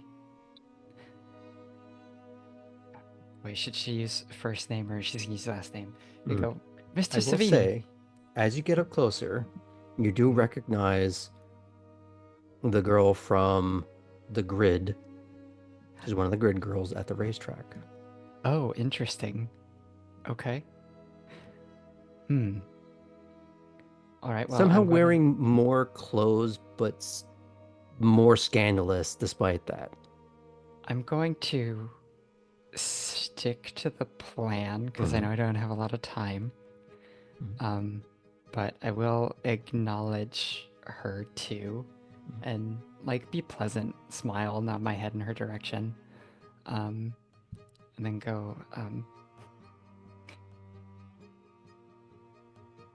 Costello, sorry to interrupt.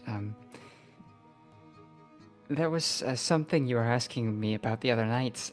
I think I've resolved it. Oh, right. Yes. I would love to hear some follow-up. Okay, fantastic. I'm sorry. Could you give us just a quick moment? Oh, do come back now. And he is offering his arm to you. Yeah, sure, I'll take it. Let's go. It's not quite a power walk, but it's not leisurely. Yeah. And you get out of the main hall into a hallway. Thank you. You're welcome. I sensed a bit of discomfort. Yeah, she's a bit of a firecracker, that one. Ah, so that's all it is, just a personality clash. Let's go with that. Listen, it would be great actually to talk a little more, but I have an appointment I have to meet. Well, I feel like I owe you one now, so of course. No worries. I'll see you later. Yeah, I'm gonna go make myself scarce. And he is trying to find a different stairway. It's like he can't leave the building, but he can't stay where he was, and he can't be in sight, and he's just trying to find some way to do what he wishes he knew, the way Vega disappears into a crowd. Yep, he and I are just like at an alcove. I'm like, well, I Yeah. got you this far. See ya. See you on the other side, trooper. So yeah, I will then carry on. I want to make sure that I'm punctual. Even though Lewis is Lewis, I am doing something for my boss now. So, do you text Lewis to say, "Hey, I'm here. Where are you?" Or do you just try to find him? You know, I suppose since she would go ahead and check the clock on her phone again, that would probably prompt her to go ahead and send a quick message. So she will say, "Hey, Lewis, I'm at the house, over on the wherever we went, the east or west." Yeah, I'd say like main foyer is probably where you went out to. Over on the main foyer. You get the three dots before they go away, and then he just appears. Like that was just the more expedient thing to do. Like, oh, hey. Sorry, I wanted to meet you where you were, but there's a lot of people. Okay. It's a lot tonight. Yeah. Listen, he points up the stairs as he starts to lead you up to one of the quieter spaces, and you find yourself in the library again. Excellent. And he takes out a unfastened envelope. It was, she wanted me to give you this. Oh, all right. Do you know what it is? You should look at it yourself. She will take said envelope. I usually have one around here, but I don't, so I have no prop this time. How dare you not be prepared for a prop that I didn't tell you about? It's like, I know. Why am I not prescient? It's just... You haven't been taking the spice. Get some nice blue tea for next time. Yeah. He gives you a couple of moments, and he walks over to where Lump is seated. He looks down at the board and starts making a move or two. These are big, sturdy bookshelves, right? Like if I lean against one, it won't knock you'll be anything fine. over. Okay, well then I'll do that. Yeah, you won't cause a Mr. Bean scene or anything like that. Yeah, perfect. So They, I'll lean against the shelf and. The way that I would put it is that these shelves are as stately and as immovable as the moss-covered elms outside. Fantastic. So as you lean against this and you start taking things out, you find paperwork. Okay. Now, your brain might go immediately to automotive paperwork because that's what you're used to seeing. You know that this is some sort of transference of property. Right. But this is property, not a car. This has an address attached to it. Oh. And as you... Sorry, go ahead. No, you first. And as you start taking the paperwork out, you leave room for a bit of a jangling inside the envelope. The sound of keys. She'll withdraw the key too while still looking down at the paper. It has the usual legalese of this has been transferred to this name on this date. And the address of the property, what is included in that, unfurnished, all that kind of thing. And describe what it is, where it is. Does it require any signature on her end? And does it use our names, or is it like pseudonyms? Just out of curiosity for how we do this on this side of the veil. It is the same name that is on the ID that was made for you by Edward. Okay. Which is your true legal name. Because that's how we're going to do this for the sake of my mental health. If I got to keep track of your official aliases, I'm done. I'm new anyway, so yeah. It works out. So it's in your name.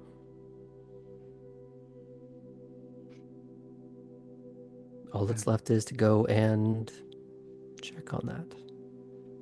But after you've had a few minutes, do you want to have a couple of moments to say what you're feeling on that? Yeah, I mean, she does what I did, you know. She sort of laughs and smiles a bit and stares at the paper. And feels the key in her hand. All right, then. This is, I think we're getting somewhere. And she will look up and say that as she kind of looks to the board of Lump's favorite game, and Lewis sitting there. As you shift from your perch, it draws Lewis's attention, and he sees that you're, I'll take liberty and say, happy? Yeah. He has a little bit of a soft smile. It's forced in that way of someone who, you know, kind of has a rough go of it, but he's happy when he sees somebody else having a better day.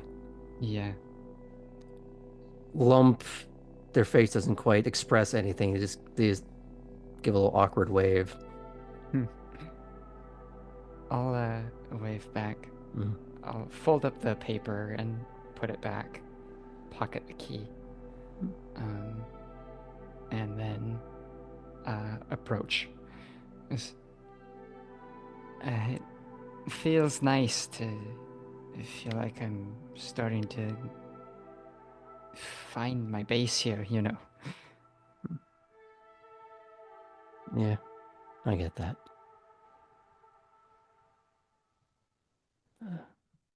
That was all from me. I didn't have any task or orders to relay or anything like that. Do you help find it, or Sort of. Narrowed down some options. Thank you. And I haven't seen it yet, but I'm sure it's fantastic. It's nothing to write home about, but it's a place to start.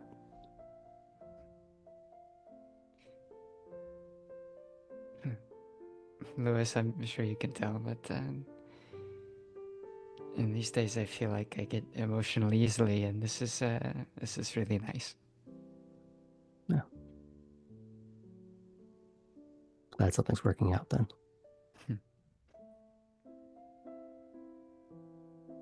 What about you? How's your night going? In the last few days, I haven't seen you in a while. Bit of odd job stuff. Was at a community rebuild thing. Oh, well, that sounds nice and positive. Got me out of the house at least. Good. Lump, what about you? Are things well here? They kind of reach up to scratch at their temple a little bit.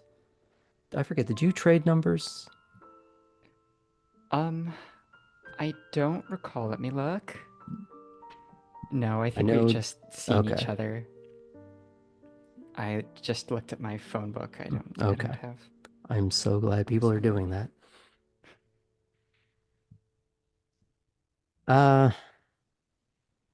For a moment, they were going to take out their phone to text you a thought, and they realized they don't have. I'm not even sure that they had a proper introduction to you yet. No, well, Harlan introduced me to Lump when we came in here and chatted in the... No, or it was... Or Costello. It was Costello. Mm-hmm. Yeah. And then Poppy was the one that Poppy played the was game. here. Okay. And so she ended up having the more substantial interaction with Lump.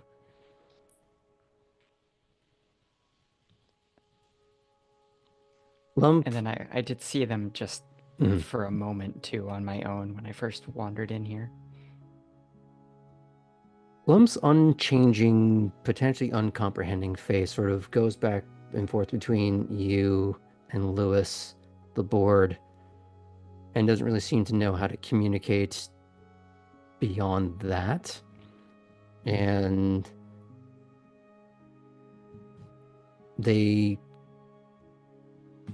move a few pieces on the board and then sort of broadly gesture at it. And then they take out a little booklet, one that you actually recognize. Okay. And when they show you the cover, it's just crosswords. Nice.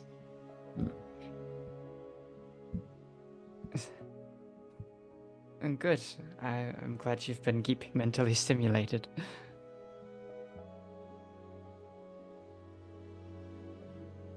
And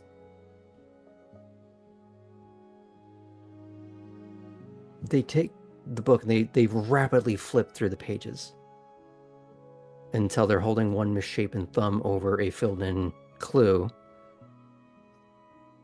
and awkwardly sort of bend the page so that you can see what word they're pointing at as they're pointing out and sort of down. Okay. And the word just says noisy.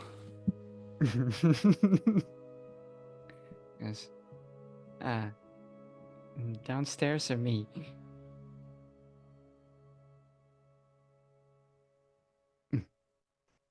Yeah, it is.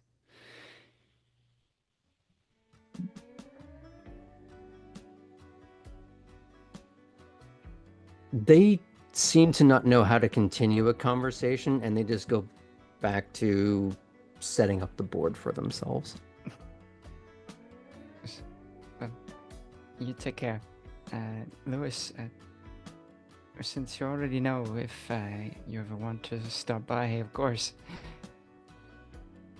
Yeah. I'd like that. Great. We'll count on it then. I think I'm gonna join Lump for a little bit. I think that sounds like a good plan. I'll get back out among things. Chess is really not a 3-person activity, so... You actually see Lewis ponder that for a moment. Oh, I'll have to send you a video. Huh. All right. There is a way. It's weird. And as you filter out of there, we're going to bring the camera over to Tabby. This is not your scene. Every time you've been to a massive court interaction, both in your preludes and since this game has started, it's gone real badly. Not necessarily for you, but just broadly speaking. It goes bad for somebody, and you happen to be, well, relatively close to the splash zone, if not in it. How are you dealing with that in your head as you walk around these rather pristine proceedings? She's feeling a little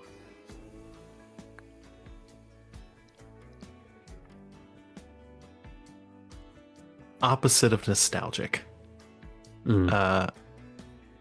The life that she lived before becoming a vampire were just the generally when she was a have-not, and just the way that she was not welcome, didn't have a place in most settings. It is resonating with that, where she feels unaccomplished and aimless as she's kind of wandering. Okay. So she's looking for familiar faces, which she does recognize Matthias and some of the others, but kind of cringes away from them before eyes can be thoroughly locked. I would say, out of that quattro, you were the only one out of the three of you that would recognize all four. Which were the other three besides Matthias? So you know who Edward is.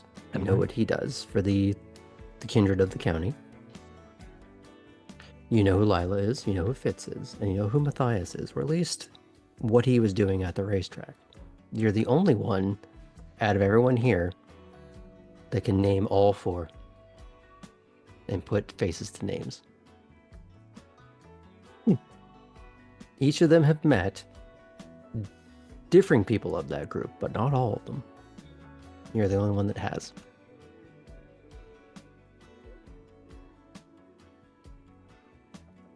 Are they she'll kind of wandered nearby. Are they chatting about anything in particular? It's hush but lively. So you don't know what it is, but it is slightly spirited. And a little glances paid here and there, like over the shoulder, just to see who's paying attention. She will bite her lower lip in making a decision, a social decision, and will enter the radar of the group. Definitely not like walking amongst them, but so much. You're not going right into the bubble. You're just sort of entering the outer gravity field of it. Okay. seeing if anyone clocks her. Lila immediately clocks you. Ah, there she is. Come here. She will. And she does the full, like, arm across the shoulders to grab the far shoulder and just pull you right in. Okay, so you know these two assholes here, right? She goes to nod, but with the, like, assholes, she's trying to not agree. She's trying to not agree with that term, so she's like, yeah, I've met him. You hear Edward. Yeah, well played. Lila, dear, why did you bring the new blood into the huddle? Because she needs something to do, and we're going to do a thing.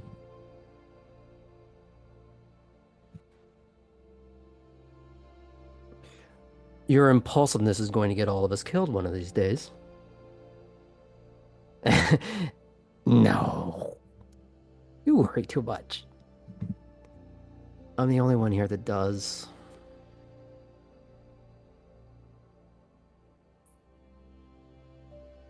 And Matthias sort of leans into frame a little bit.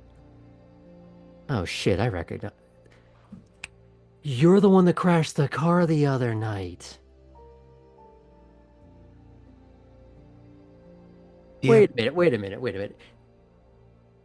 You let her crash your car, and now you're bringing her into... Oh, fuck this, I'm out. And he just walks away. I mean, if I'm not driving a car, then things should go fine. Edward reaches out, puts the hand on the shoulder to guide them back in, but Matthias is just laughing. Whatever it wasn't serious. Oh shit, girl, how you doing? I'm doing all right. I will live, hopefully, for centuries to come, and will never live that event down. I can tell already.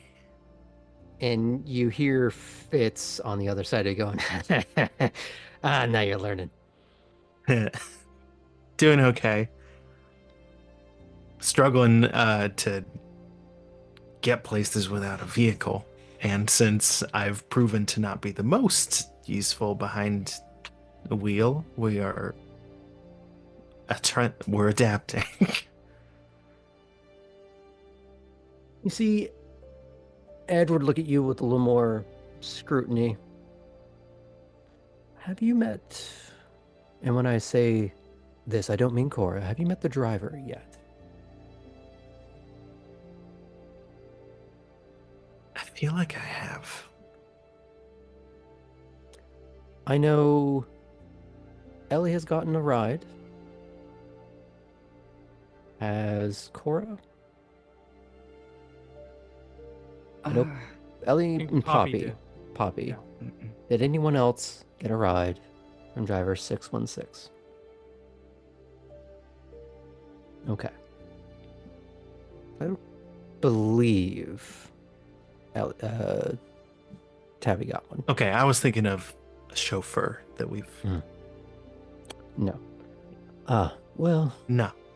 Bit of a local and very real urban myth of one of our kind that tends to show up on the Rider app to provide a drive here and there.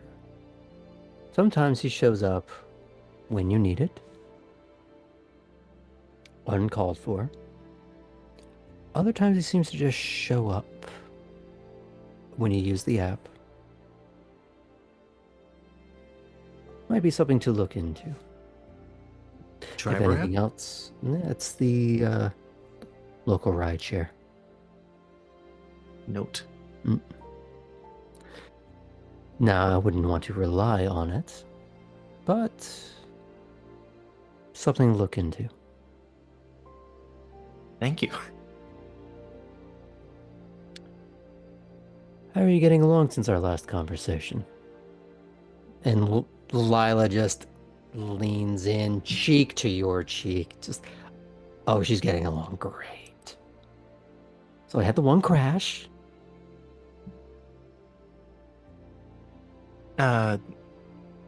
Been attempting to get the lay of some land. Did some physical training, working on moving faster. I don't know if you're interested in that type of details. Doing okay and trying to find a routine.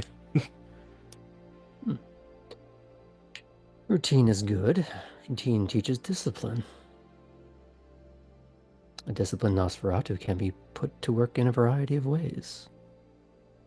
Lila may not show it, but she's more disciplined than she likes to let on. Now, why do you gotta go around giving away all my sexy secrets?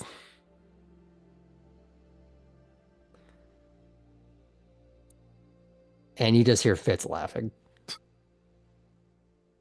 Girl, you ain't got enough secrets left.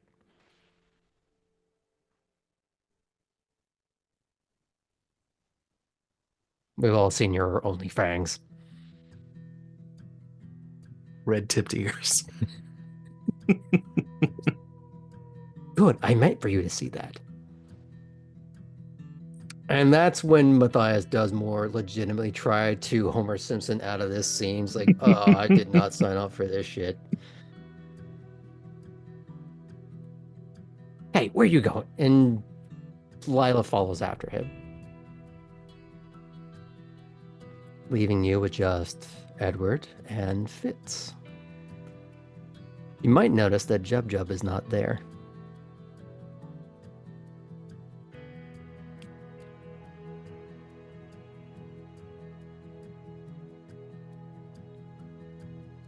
Yeah, they're kind of looking at her, expecting. I'm waiting to see if you have something you want to say or ask. No, sure. I notice Sir Jub is not present. There's this. That's hilarious. Sir Jub. I don't know. Would he hate it if I called him that? I think you need to stop deferring to the animal. I feel like there are plenty present or near this location who do outrank me, so it's good to assume. Yep. You're not wrong. There is a pecking order. The problem is that it changes on the daily. We don't send memos. How have you both been? I heard that there was some needing done. What have you heard? Only that. Edward and Fitz do share a look. It's very quizzical. What is it that you think needs doing?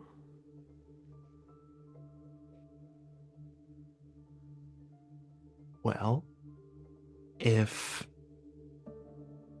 four very capable, esteemed Nosferatu are... Don't blow smoke up my ass. It's part of my reasoning. No, let her talk. If four very capable Nosferatu are potentially looking for someone like me, a newer Nosferatu, they might need someone to be put in the line of fire, because otherwise they would be very good at accomplishing whatever task themselves. It's in all your long years, have you ever had anyone volunteer to be a patsy? More often than you think, less than you'd hope. Gotta start somewhere.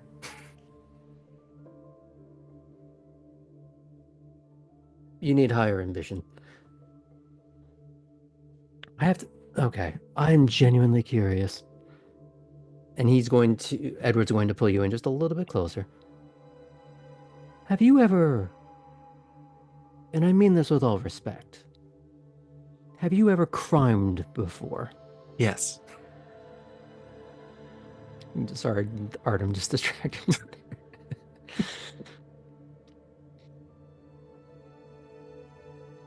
Before and current living situation. Unliving situation. How has that worked out for you?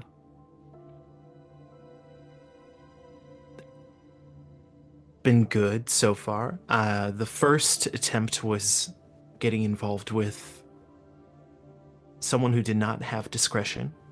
So I was outed for said help pretty quick. But my side of it went well. Information gathering, to be specific. Fitz leans in. Now, was it their indiscretion or was it yours? I see what happened here. The pause. It says a whole story. Yeah, it was absolutely mine because I shouldn't have been involved with her anyway, but... personal growth. Good. She's not around anymore. Oh. Did you get a little bit of revenge? No. And you do see the two of them sort of go almost shoulder to shoulder, very intrigued, very interested.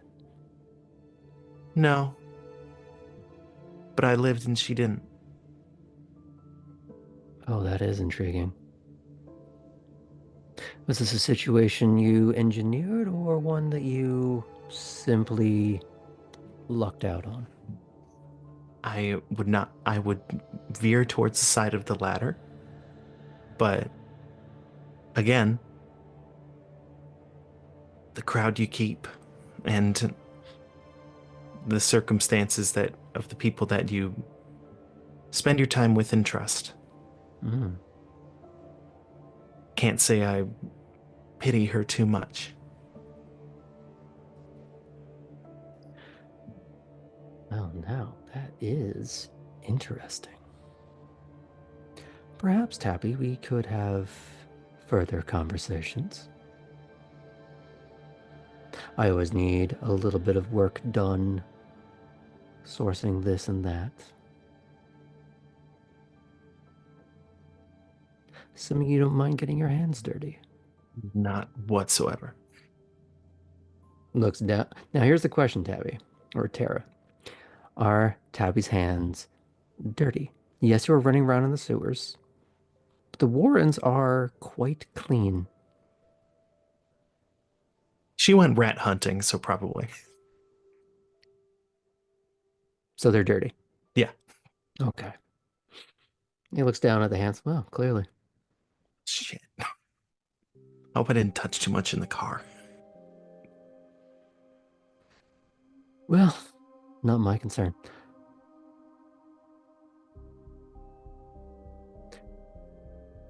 I'm going to make sure you have my number.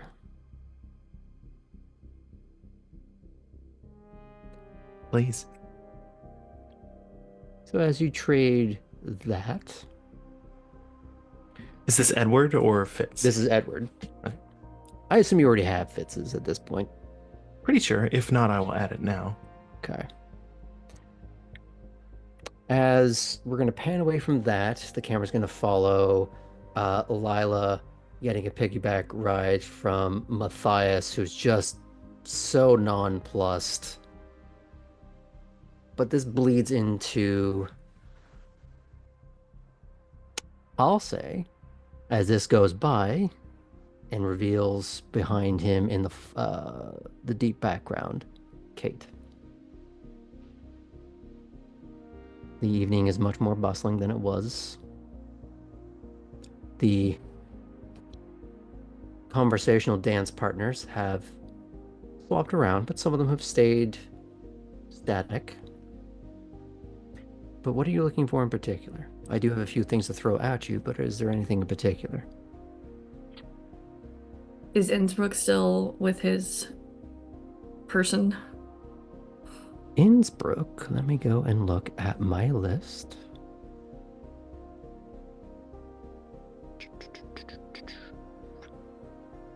So I had him with a few different people. I like that you've mapped how the room moves over the night. Right? Kind of. Huh. I had a few written down for him, and now I don't know where it is.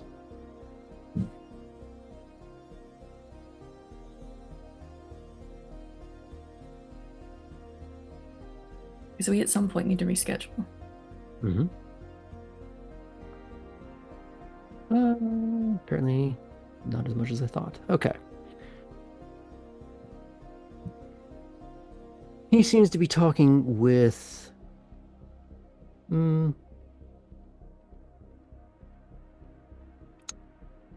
a woman in a darker, longer coat. Slightly pinned up, dark, frizzy hair.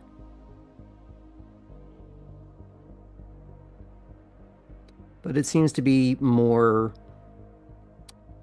matter of fact. Nothing that you couldn't go and interrupt if you wanted. I'll head there then. Okay. You find him on the balcony that overlooks the main conversation hall.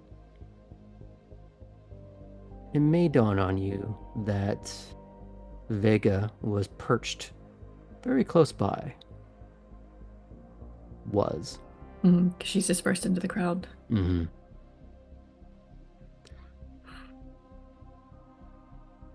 You notice that he takes notice of you. He says something to the other woman. There's a curt utterance of something, a little nod, and she walks off right by you. No introduction. He turns and leans back on the railing. Ah, Miss Fulton. Mr. Innsbruck. How are you this evening? Doing well. Is there something I can help you with? Yes, we need to reschedule our evening of learning. Things have a habit of getting chaotic. I do apologize. It's all right. We're nothing if not adaptable. Quite true. So, how are you getting on? Started at Veritas. Well, something to be said for the structure of the institution. Has its uses. I'll certainly know my way backwards and forwards around Savannah before long. Very much.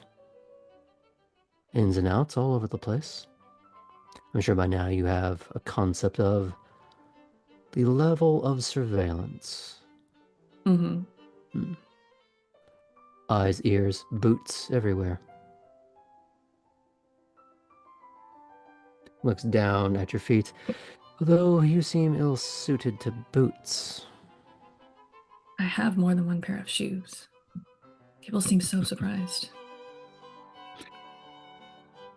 While it's not untrue that people like to wear many hats, everyone has a preference.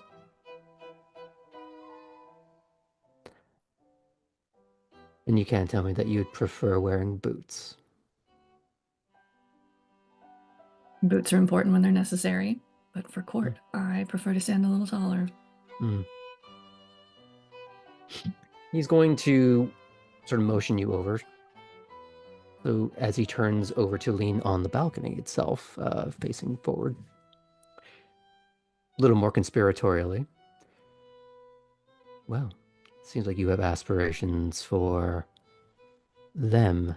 And he angles his head towards the aforementioned mean girl clique. Lash was on my list to talk to if possible tonight. Oh, I'm not quite sure you're prepared for that, but I would love to see how that goes. So would I. Do you know what she does? See how much she told me.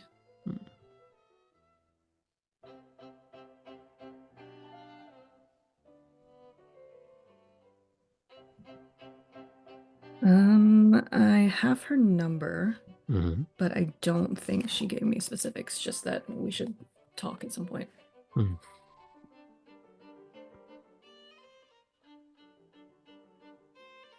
Is that what you say to him? That you just have a number, no specifics? Yeah.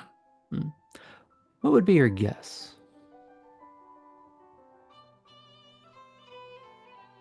See, I've seen her in the fur coat. Is she still wearing the fur coat and like pearls tonight? She's wearing... Ooh, this would be very amusing. Think like a very elegant black strapless opera gown with accompanying like mid bicep opera gloves, all latex, with a very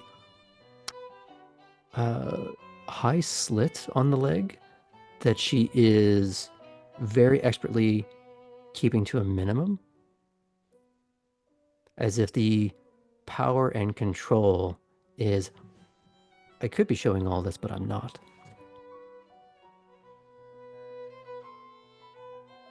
I think she definitely caters to a higher end clientele.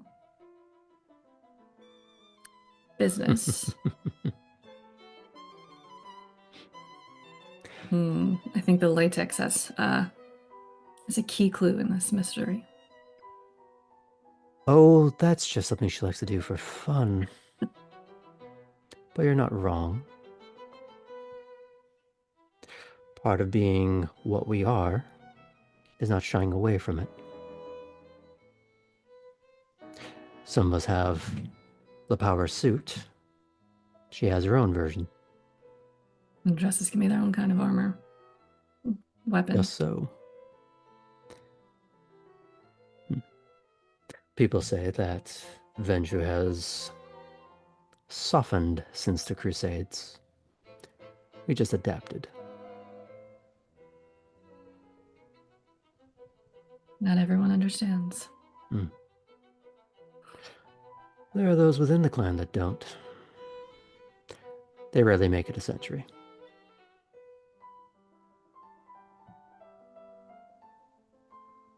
So, something I would have you consider is, what is your armor?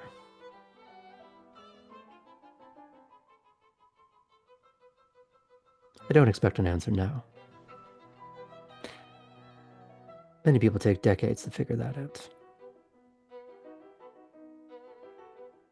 It's such a Ventrue thing. Leave a question, come back in a decade for the answer. You and my sire would get along. Yeah, that would be high praise. But it is in our nature to think, not in the next 5 minutes, next 5 years. Generations. Very good.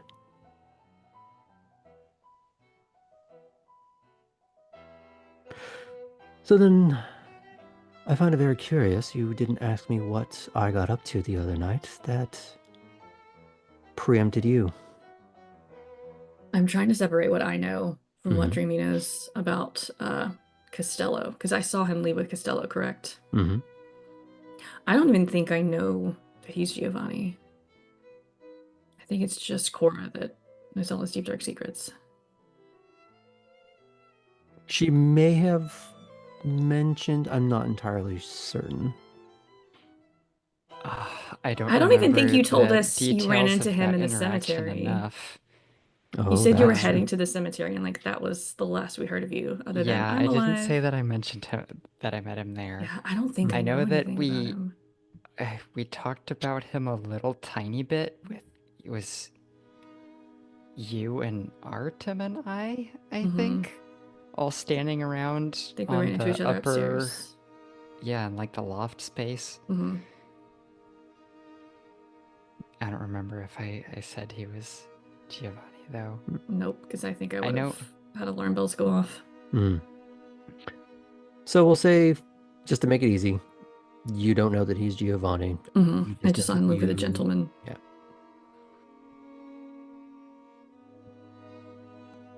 Well, I know what you do as to the specifics of the other night. Something out of the ordinary. Even for what you do. Interesting. At this point, he has turned around to lean his back against the railing, arms crossed, giving you full attention. Because if it was the ordinary, why not bring me along? Now, who was that gentleman you left with? That'd be Mr. Savini. Someone I occasionally work with.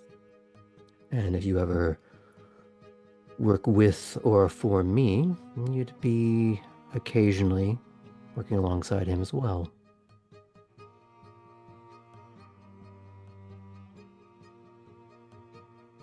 I have a few individuals in my orbits.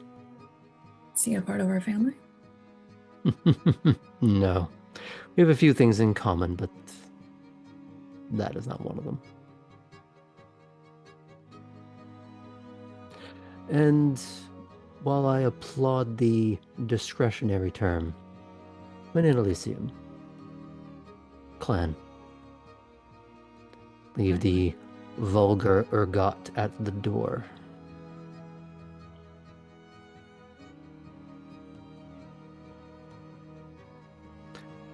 Though it has its uses, I am assuming among the new bloods. Been out and about amongst the city for quite a few days, so falling into a habit. Are you learning anything from them? The new bloods? I'm going to spend quite as much time with them. Anything good?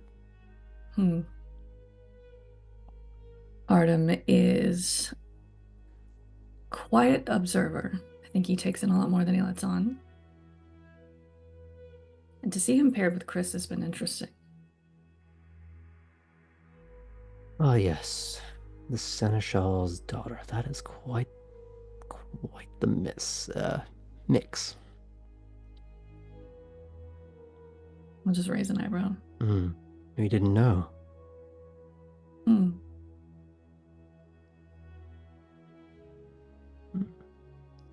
I'll deal with that as you will. It's fairly common knowledge. Well then, do share. I just did.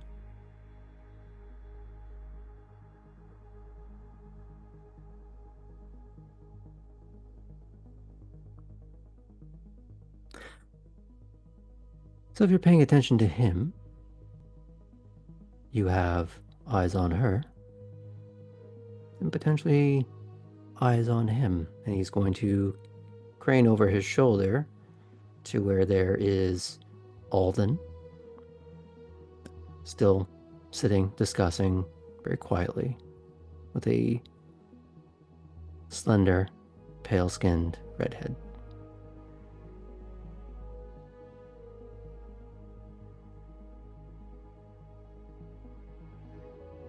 I have to start thinking in steps.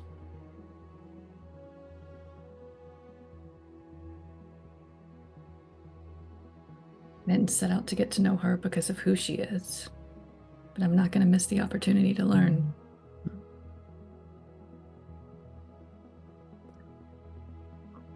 Well, good.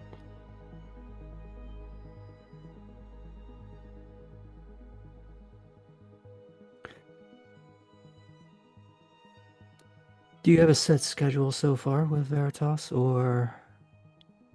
Storyteller, do I? I believe what we discussed is we'll have part of your early evening dedicated to that. Not every night, but to an extent. There would then allow you to have the back half of your evening to do whatever. Gotcha. I'm free by mid-evening most nights. Pack those boots we discussed. I've also gotten the jacket and the gloves. Good. Keep that at the ready. Keep yourself topped up. And if you haven't worked on expending your herd, get to it. On my list. If you're going to shadow me. I can't have you hungry. Of course. Scenes I tend to go around tend to be quite... what's the nice way of putting this? A ruddy red lather tends to shellac many of those scenes. I can't have you experiencing a hunger frenzy because you weren't doing your due diligence. Certainly not. No. That isn't every night, but it's common enough.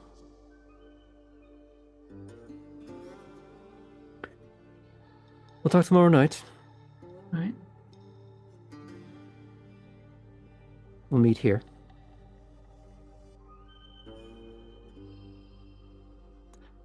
And I'll show you a little bit of what I do.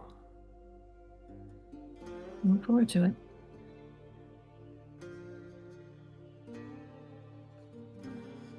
He cranes his neck over the railing again, goes, that's my cue. Can I spot Harlan from up here?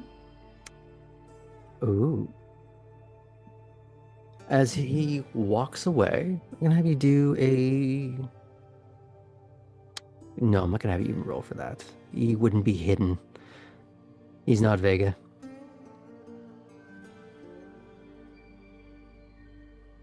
You would see Harlan, Chris, and that other blonde lady again. Was this the woman that was with Belle and the man? Mm-hmm. Okay.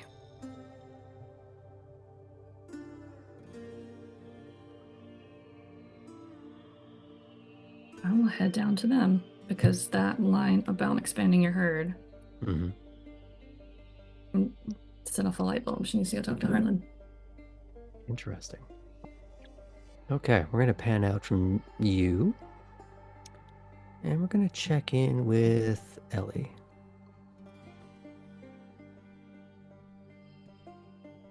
Ellie is aware of the not being allowed to use any talents while in Elysium. But even before their new life, Ellie was relatively experienced at being a bit of a blending into the background. So Ellie's taking some time to, like, it's a little bit of wandering as if they're going somewhere, as if they're just about to talk to someone else, but all the time. So you are being the mobile wallflower. Yeah.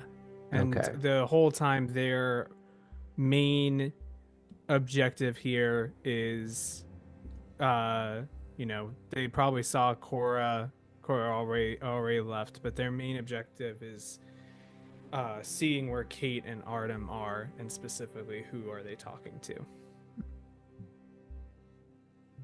Sorry, which one are you looking? Missed. I mean, let's see. Probably I missed a word in there. Sorry. Sorry. I'm looking for Kate and Artem, and just Kate mainly and seeing Artem. who they're talking to. I would guess probably priority, because likely she doesn't know I'm there yet. Probably Kate first, and then if I start getting suspicious, then move on to Artem.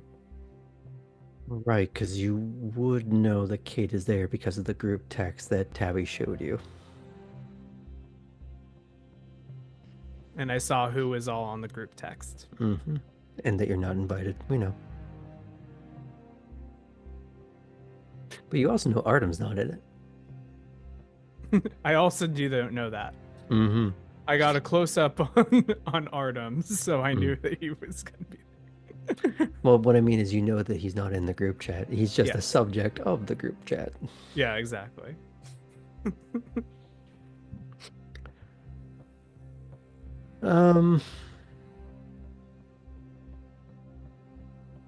I'd say you would spot if you're really just keeping a scan on the room or the Yes. entirety of the interior of Elysium. Yeah. You would eventually spot Kate up on the railing talking with someone. Basically, like if a shark wolf could be a man in a suit. Yeah. Every bit of predator. And I don't recognize him. You've seen him around. If you've been to Elysium, you've seen him around. You know who he is. You've probably never had a conversation, but you know who he is and what he does. Got it. Okay, so I do know that what his job description is. You would also know clan. Like it's one of those things where, especially if you're a Ventru, you don't hide that. You're very proud of it. Yeah. If he didn't tell you, someone would tell you for him. Right. You're looking for Artem. Are there any NPCs that you would be looking for as well? I mean, my main thing was just to see.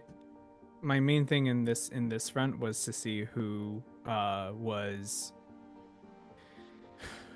they were talking to, because then it's maybe someone that, if I feel comfortable enough, I could possibly see if I can talk to those people as well. But it's a little bit of information gathering on who they're connecting with. Okay. Kind of trying to graph out everyone's social map that can have its uses. And it's one of those things where they also look like they're texting, but it's all going into their notes app. Do you have to be careful about that? Leaving information on your phone. I like to see. Well, I mean, I guess we can talk about this later, but I wonder if it's something where Ellie like does a shorthand, so it's not like Kate at this time met with Innsbruck. It was like people who do surveillance have to do so in a very rapid pace at times. Yeah. So you do have to break it down to E talk to H. Yeah. Or it's like HL or something like that. Yeah, it's mostly I'm saving it right now so that I can later transfer it and remove it. I mean, I do have my laptop, but I'm not going to go back and grab it right now. Yeah, just doing active surveillance without the van inside the main hall would be quite the look. Then you would have all the main girls around you. Yeah. Well, if you're looking for Artem, he would have just come out of a parlor talking with... you'd know who Robbie Teague is. Yeah. You would know that he's a gangrel. You would know that he's a bit of a go-between this county and many others. That he's kind of the unofficial news from afar kind of person. Not always 100% accurate, but he gets a lot of information that is useful, that maybe doesn't go through the usual channels. Interesting. The other person, you're not entirely sure who they are, other than the fact that you know they are another kindred. You've seen them around. Yeah. You've seen him mostly around other Bruja. Sometimes Ventru. Got it. But other than that, Artem would be walking out to maybe wander around seeing who else is around, or what do you want to do? Well, in that case, if Artem is just coming out from another conversation, Ellie will take the opportunity to arrive, and I'm trying to figure out an opening line here. But Ellie probably wouldn't be great at opening lines anyway.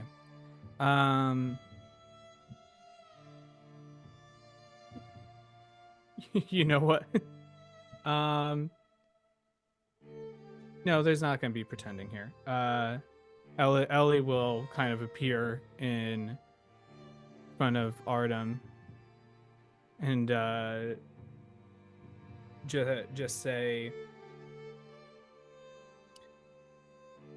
"Oh, you're the subject of many people's attention, apparently."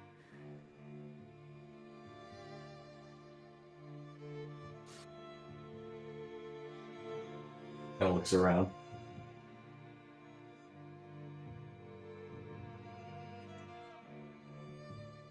He gets like a suspicious look on his face. He tries to find Chris in the crowd. I say for a moment you do spot her. She sees you, big smile, and then she goes right back to doing whatever she was doing.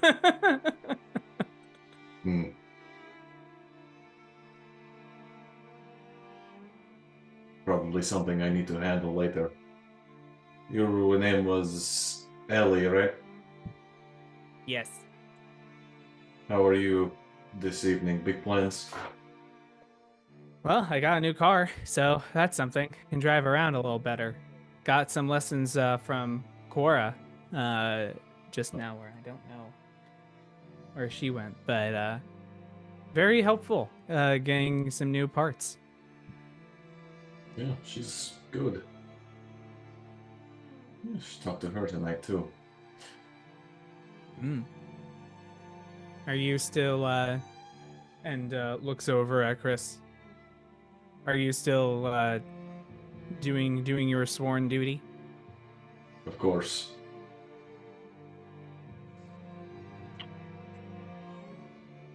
Well, if you how is that going anyway? It's fine. It's more of a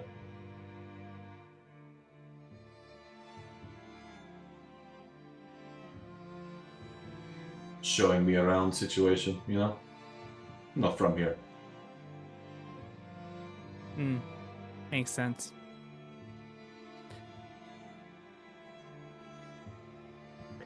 As you, Ellie, are playing tennis with a wall. Yeah, I'm like That's called racquetball. Yeah. The wall always wins.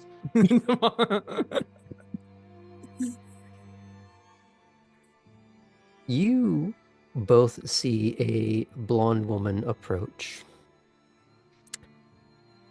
Artem, you'd recognize her from much closer, wearing the grid girl costume.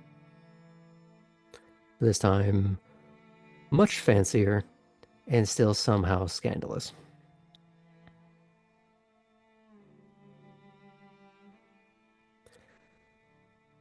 Oh, hello again. How are you doing? Well, much better now, thank you for asking. But my feelings are a little hurt.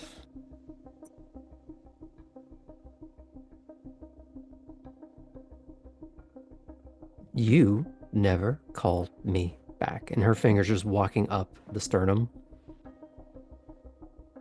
If she's bothered by your presence, Ellie, it does not show. If anything, the audience is helpful. Well, you know, if a guy like me wants to text someone like you, call someone like you, he's got to be prepared. He's got to bring his A game, you know? I'm going to let you in on a little secret about women. We don't care if you get it right. We just care that you try.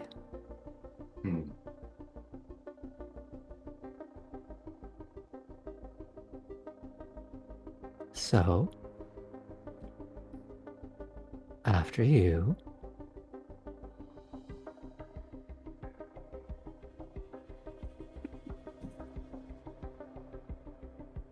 He brings up his phone.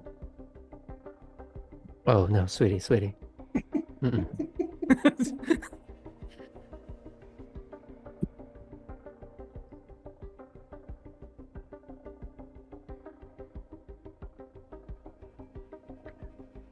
She's just going to reach for the hand of the beautiful Dum-Dum. Do you want to go for a walk? Sure. Sorry, Ellie. She looks like she's about to run her finger along Ellie's chin. And then she just helps put the lower jaw back in place as she walks out in that, you know, that Instagram trend of the point of view of the woman's arm leading the man holding the camera? She's doing that to Artem right now. Have a good walk. Sort of looks at Yvette. I'm sure I will. The last thing you hear, Ellie, as she says just loud enough for you to hear, "Oh, I'm gonna wear you like a scarf."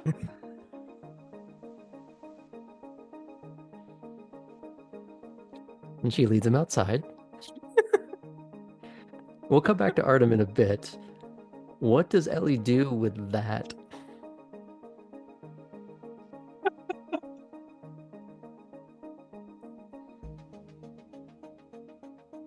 Okay. He was right.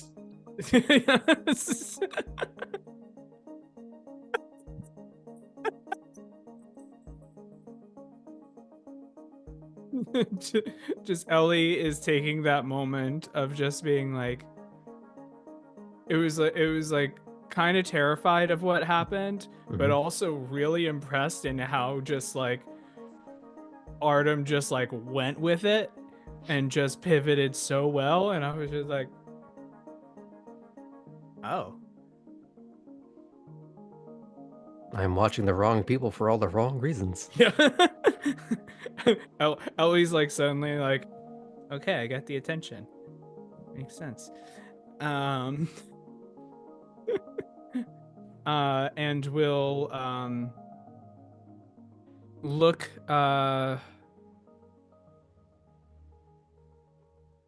is going to take the chance to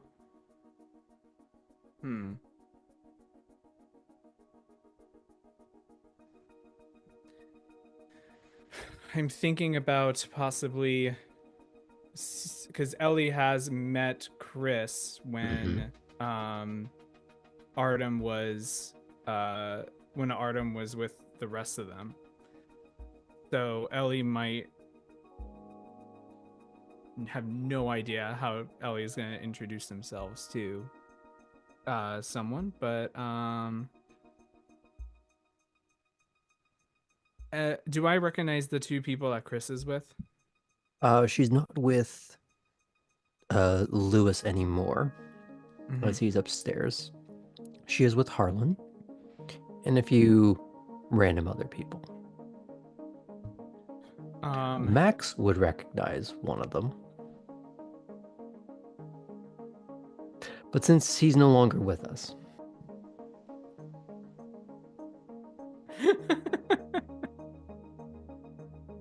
I don't get a feeling like from another life. No. Are there any other besides Tabby and I? Do I see any other Nosferatu? There are. I mean, so I probably see Lila and Fitz. Anyone else in the room? You would see Patra. Right. And believe it or not, She has filtered in to the Mean Girls group.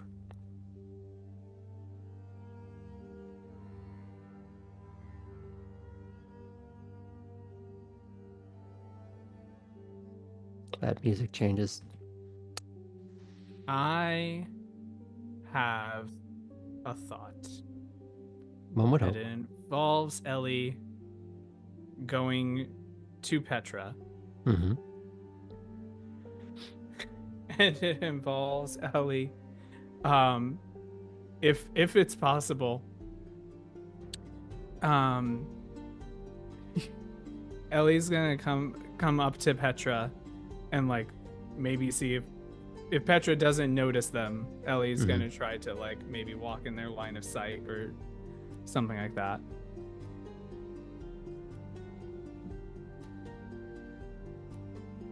Okay.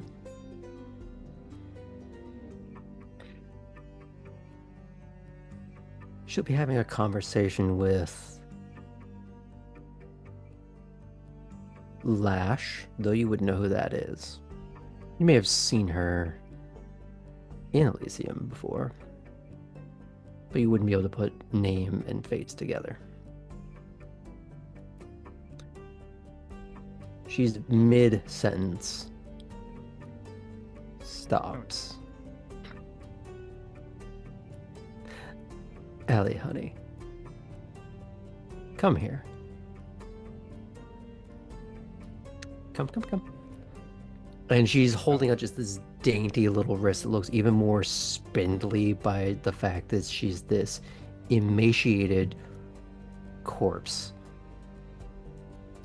in a fancy dress and a wig, a nice wig. And it occurs to you that all of this fancy finery is in pristine condition. You know she lives in the Warrens. She had to either get it here or get here, get cleaned up, get dressed. Or maybe she has a different avenue entirely.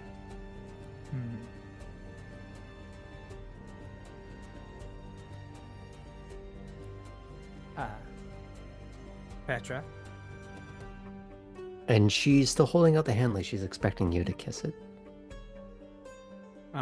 Ellie takes their long taloned hand, wraps fully around Petra's fingers, and continues looking at Petra, sees what's expected, and kisses the hand. And then unravels their fingers. It's appropriate that the music lulled for a moment because all the Mean Girls in that little semicircle had gone quiet and turned all focus towards this. As Petra was in the middle. Oh dear, it's so nice to find someone with manners. It certainly is. See, just because someone spends most of their time in the sewers doesn't mean they don't know the niceties. I was raised right. Oh, well, clearly. And you see at least Ava taking this rather sharp attention on you. Like she just found her next meal.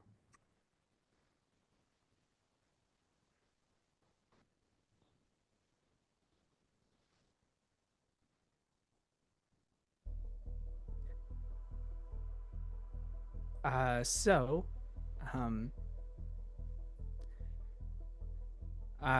was In mid-sentence, you see Laura Laveau, who you know to be the Toreador Primogen, the Mathilda, who I can't remember her name off the top of my head because it's been that kind of a day. Swafford, I think. Swafford, thank you. And Elizabeth Redgrave, the Ventru clan whip, just lose interest, and they kind of sort of sub-huddle to have the rest of their conversation.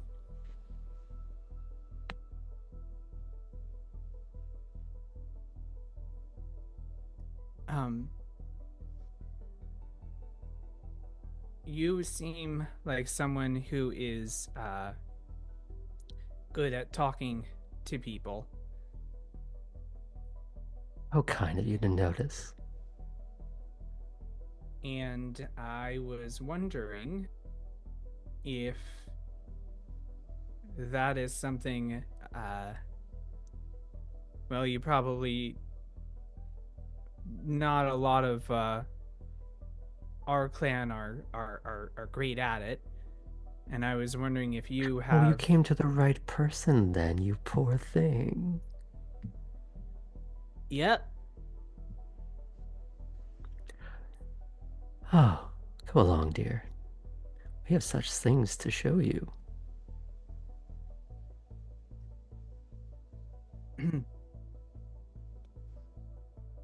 Thank you. And you see the latex-dressed lady goes, oh, taking them away already. I suppose I'll have my turn with them eventually.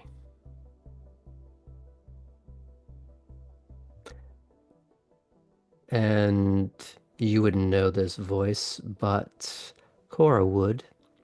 As Grace Holloway sort of leans into Ava, goes, another turn on the rack maybe, darling. The two of them just laugh and laugh and laugh.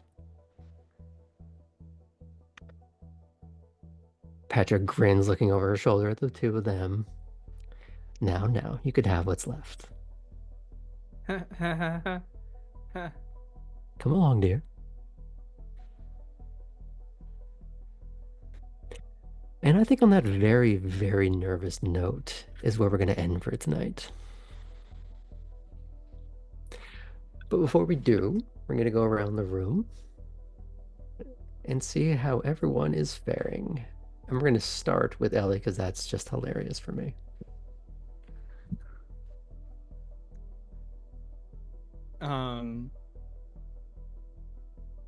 Ellie's good at observing.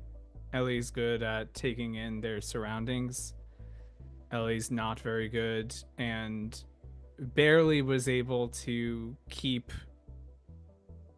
some of their,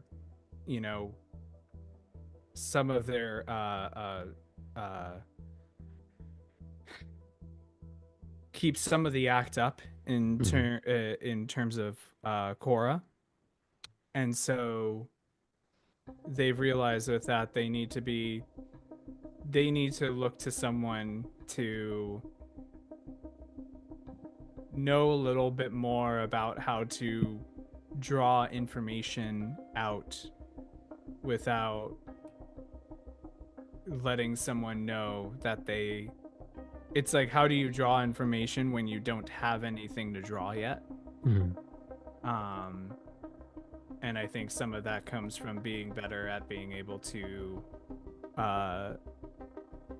being better at just general conversation with others.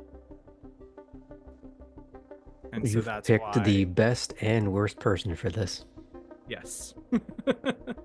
I picked a fellow Nosferatu who has figured out a way to do that, but also now caught the attention of, which was... You pinged so many active sonars in one moment. Yep.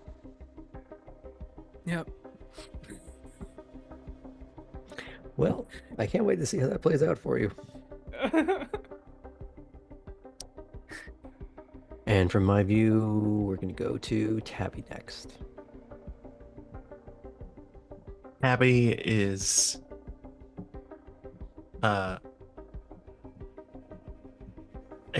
trying to not sound and seem desperate and overly excited, but this potential project being worked on by these several Nos is exactly what she is hoping for. 2 Nos, 2 Ventru. 2 Nos and 2 Ventru, thank you.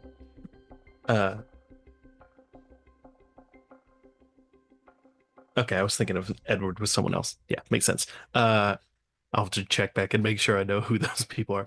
But while she's not having, while she's trying to not have any disillusions as to what task they would have for her,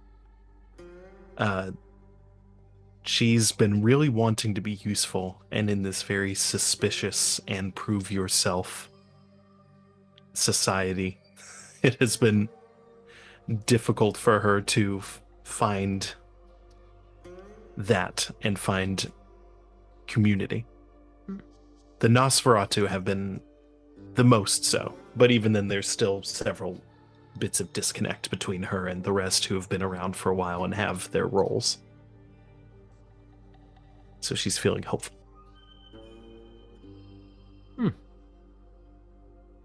Okay. Kate. Kate is just warming up.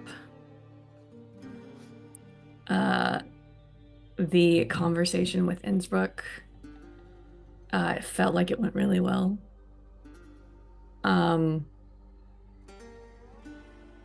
Getting to sit and look out over court, it wasn't like a power thing, like, yes, this is where I'm meant to be, but getting to have that view and look out over the different groups and how people are mingling and starting to file away the patterns and the groups and who's interacting with who, was something she would have paid attention to, and is making lists of who to talk to next while we're here. And that list continues to grow. And you would know firsthand that while these may be the people they're talking to tonight, it's not who they're necessarily talking to the next night, the night after that. Things are very dynamic. But also beginning to see how certain groups interact with each other. Certainly getting a window into that room. Okay. Cora. I think Cora enjoyed peeling back yet another layer into Ellie's background during the drive. It's something that, we've had these interactions in a few different situations now, and every time there's a little bit more that comes out. And so, yeah, that was nice. And beyond that point,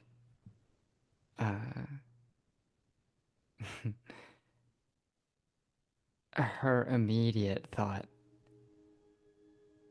is pulled in 2 directions.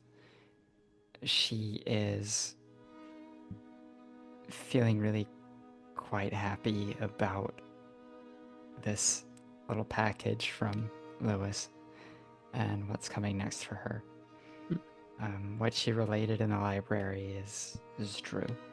That she's really looking forward to feeling a bit more established now in this first week, right? She's checking off this list, and it seems to be panning out.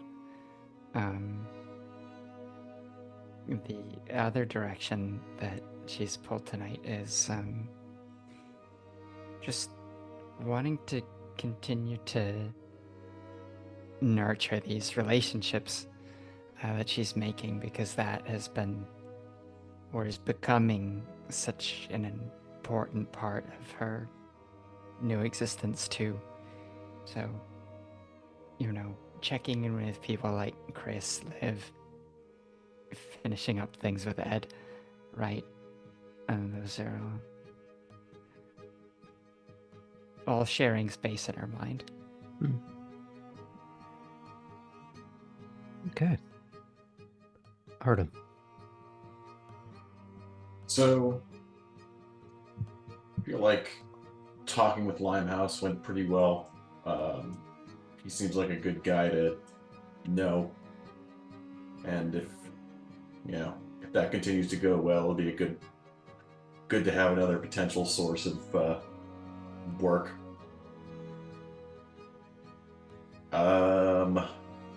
Always good to see Jethro. That is a rare treat. And immediately, also the discussion with Ellie went very well. It was very normal. Nothing to be concerned about there. And then the immediate feelings are, you know that meme, The Simpsons, where Ralphie's sitting on the bus and he's like, "I'm in danger." It's basically that. Not untrue. Then true.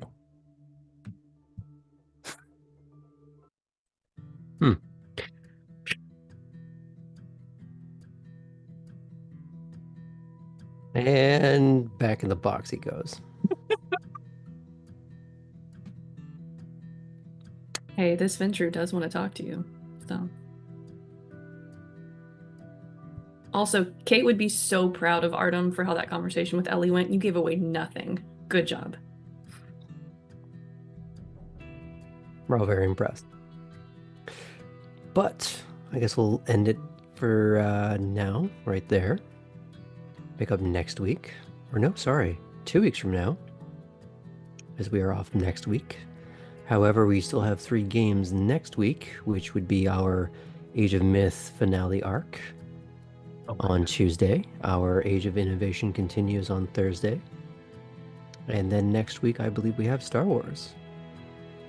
Yes. So tune in and watch all our mayhem. Until then, thanks for coming.